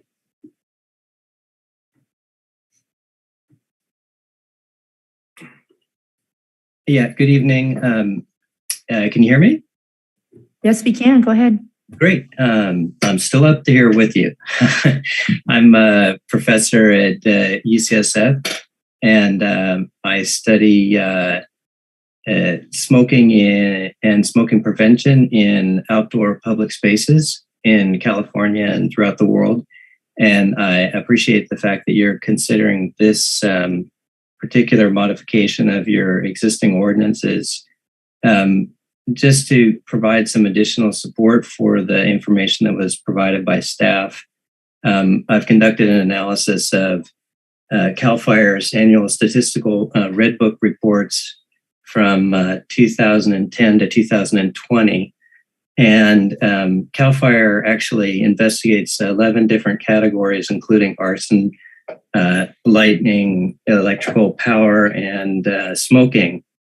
And in California, between 2010 and 2020, CAL FIRE investigators determined that 476 fires were likely caused by discarded smoldering cigarette butts. And it's important to understand that over the same period, about 8,000 fires were unclassified because, particularly when you talk about cigarette butts as a source of ignition, the evidence actually often is damaged or burns up. So I just want to let you know that during that period of time, there was about $2 million worth of damage caused in California, and likely much more damage that's not attributed specifically to cigarette butts. With regard to the issue of signage, I just would encourage you to look at interpretive signage, because I think the faster we raise public awareness about this through a more educational approach, and something that's aesthetically more appealing and engaging than the traditional. Well, thank you, Professor, and thank you for staying up. I'm hoping that you will contact us because we'd love to hear the rest of what you said about signage, especially from both a research-based. So I do invite you to email quinn.gardner@cityofsanrafael.org. 2 N's on the Quinn. I see no other comments. I'll give everyone a moment. I see no public comment. Thank you. I will close the public comment. Bring it back unless there are additional comments. I would just entertain a motion. I'm happy to make a motion to pass ordinance to print with huge thanks. A lot of this came through some constituents in my district, and really appreciate the follow-up. City Clerk, would Can you I like request the Vice title Mayor? read? Yeah. You get to read the whole thing. Do you need my glasses? Just hold it way out here. Okay. It's a long one. Yeah. Introduction, the whole thing, introduction? Pass ordinance to print amending. She's saying yes. Which one? It's the same. You can read either one. Just go Okay, ahead. pass ordinance to print amending sections 9.04.030, 9.04.090, and 19.10.060 of the San Rafael Municipal Code to prohibit smoking in open space year-round and require designated smoking areas in multifamily housing complexes with over 10 units located within 1,000 feet of open space and undeveloped lots in order to prevent cigarette-caused fires. Thank you for the motion. Is there a second? Second. Moved and seconded. Roll call, please. Councilmember Bushy. Aye. Councilmember Hill. Aye. Vice Mayor Kurtz. Aye. Councilmember Yeden Scalati. Aye. Mayor Kate. Aye, that motion carries 5-0. And that by no means the least, the item. The final one, though, is a public hearing on amendment to San Rafael's building code to require replacement of wood roofing, which again rolls right up into the wildfire action plan. So Quinn, nice to have you here this evening. It's nice to see you all again. Just a clarification, Mayor. So the action before council this evening is actually to set the public hearing, not necessarily to hold the public hearing. Thank you. Set the public hearing. Thank you. But just really quickly, so you know what you're setting a public hearing for, is a specific item in the action plan that called for the phase out of shake roofs. Why roofs? It's the biggest thing on your house that's going to catch an ember. And if it is ignitable, which wood on a roof is, that's going to be concerning and have an impact. And this graphic was in your staff report as well, just kind of showing that difference of wood roofs versus the difference. And it is pretty substantial in terms of what the data supports. And so it was around 1992 that San Rafael, and in a large portion as well, made sure that no more shake roofs came into the city. However, we estimate we still have about 200 shake roofs remaining. And so this is really just setting a sunset that says within the next 5 years, they all need to be gone. Most of those should be at the end of their natural life anyway. And so it shouldn't, I don't think we're imposing too large of a burden in that sense.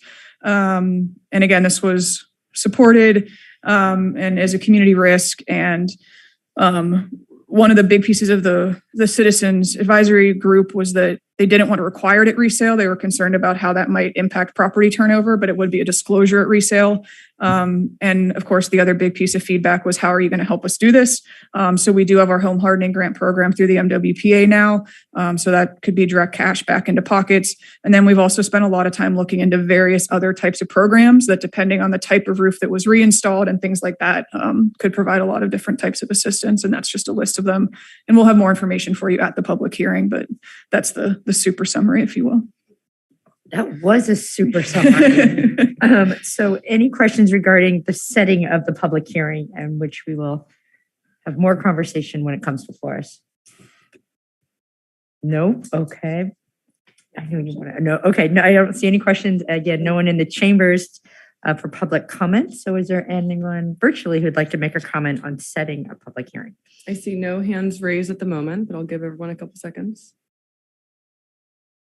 I see no public comment. Thank you. I will close the public comment and bring it back for a motion. I'll make the motion. Recommended action, pass ordinance to print amending chapters 12.200 and 12.255 of the San Rafael Municipal Code to make local amendments to California building codes to require that wood roofing be replaced by May 31st, 2027, and set public hearing. Thank you. Is there a second? Can I add for May 16th, 2022? That should have been on that document. Is that addendum okay with the motion? Sure. Okay. On a date certain. That's right. Okay. Yeah. So. And second, is there a second hold? Okay. Moved and seconded. Roll call, please. Councilmember Bushy. Aye. Councilmember Hill. Aye. Vice Mayor Kurtz. Aye. Councilmember Yeden Scalati. Aye. Mayor Kate. Aye, that motion carries 5-0. We don't have any items for the San Rafael Successor Agency. I get to use this cool gavel, and this meeting is adjourned. Yeah.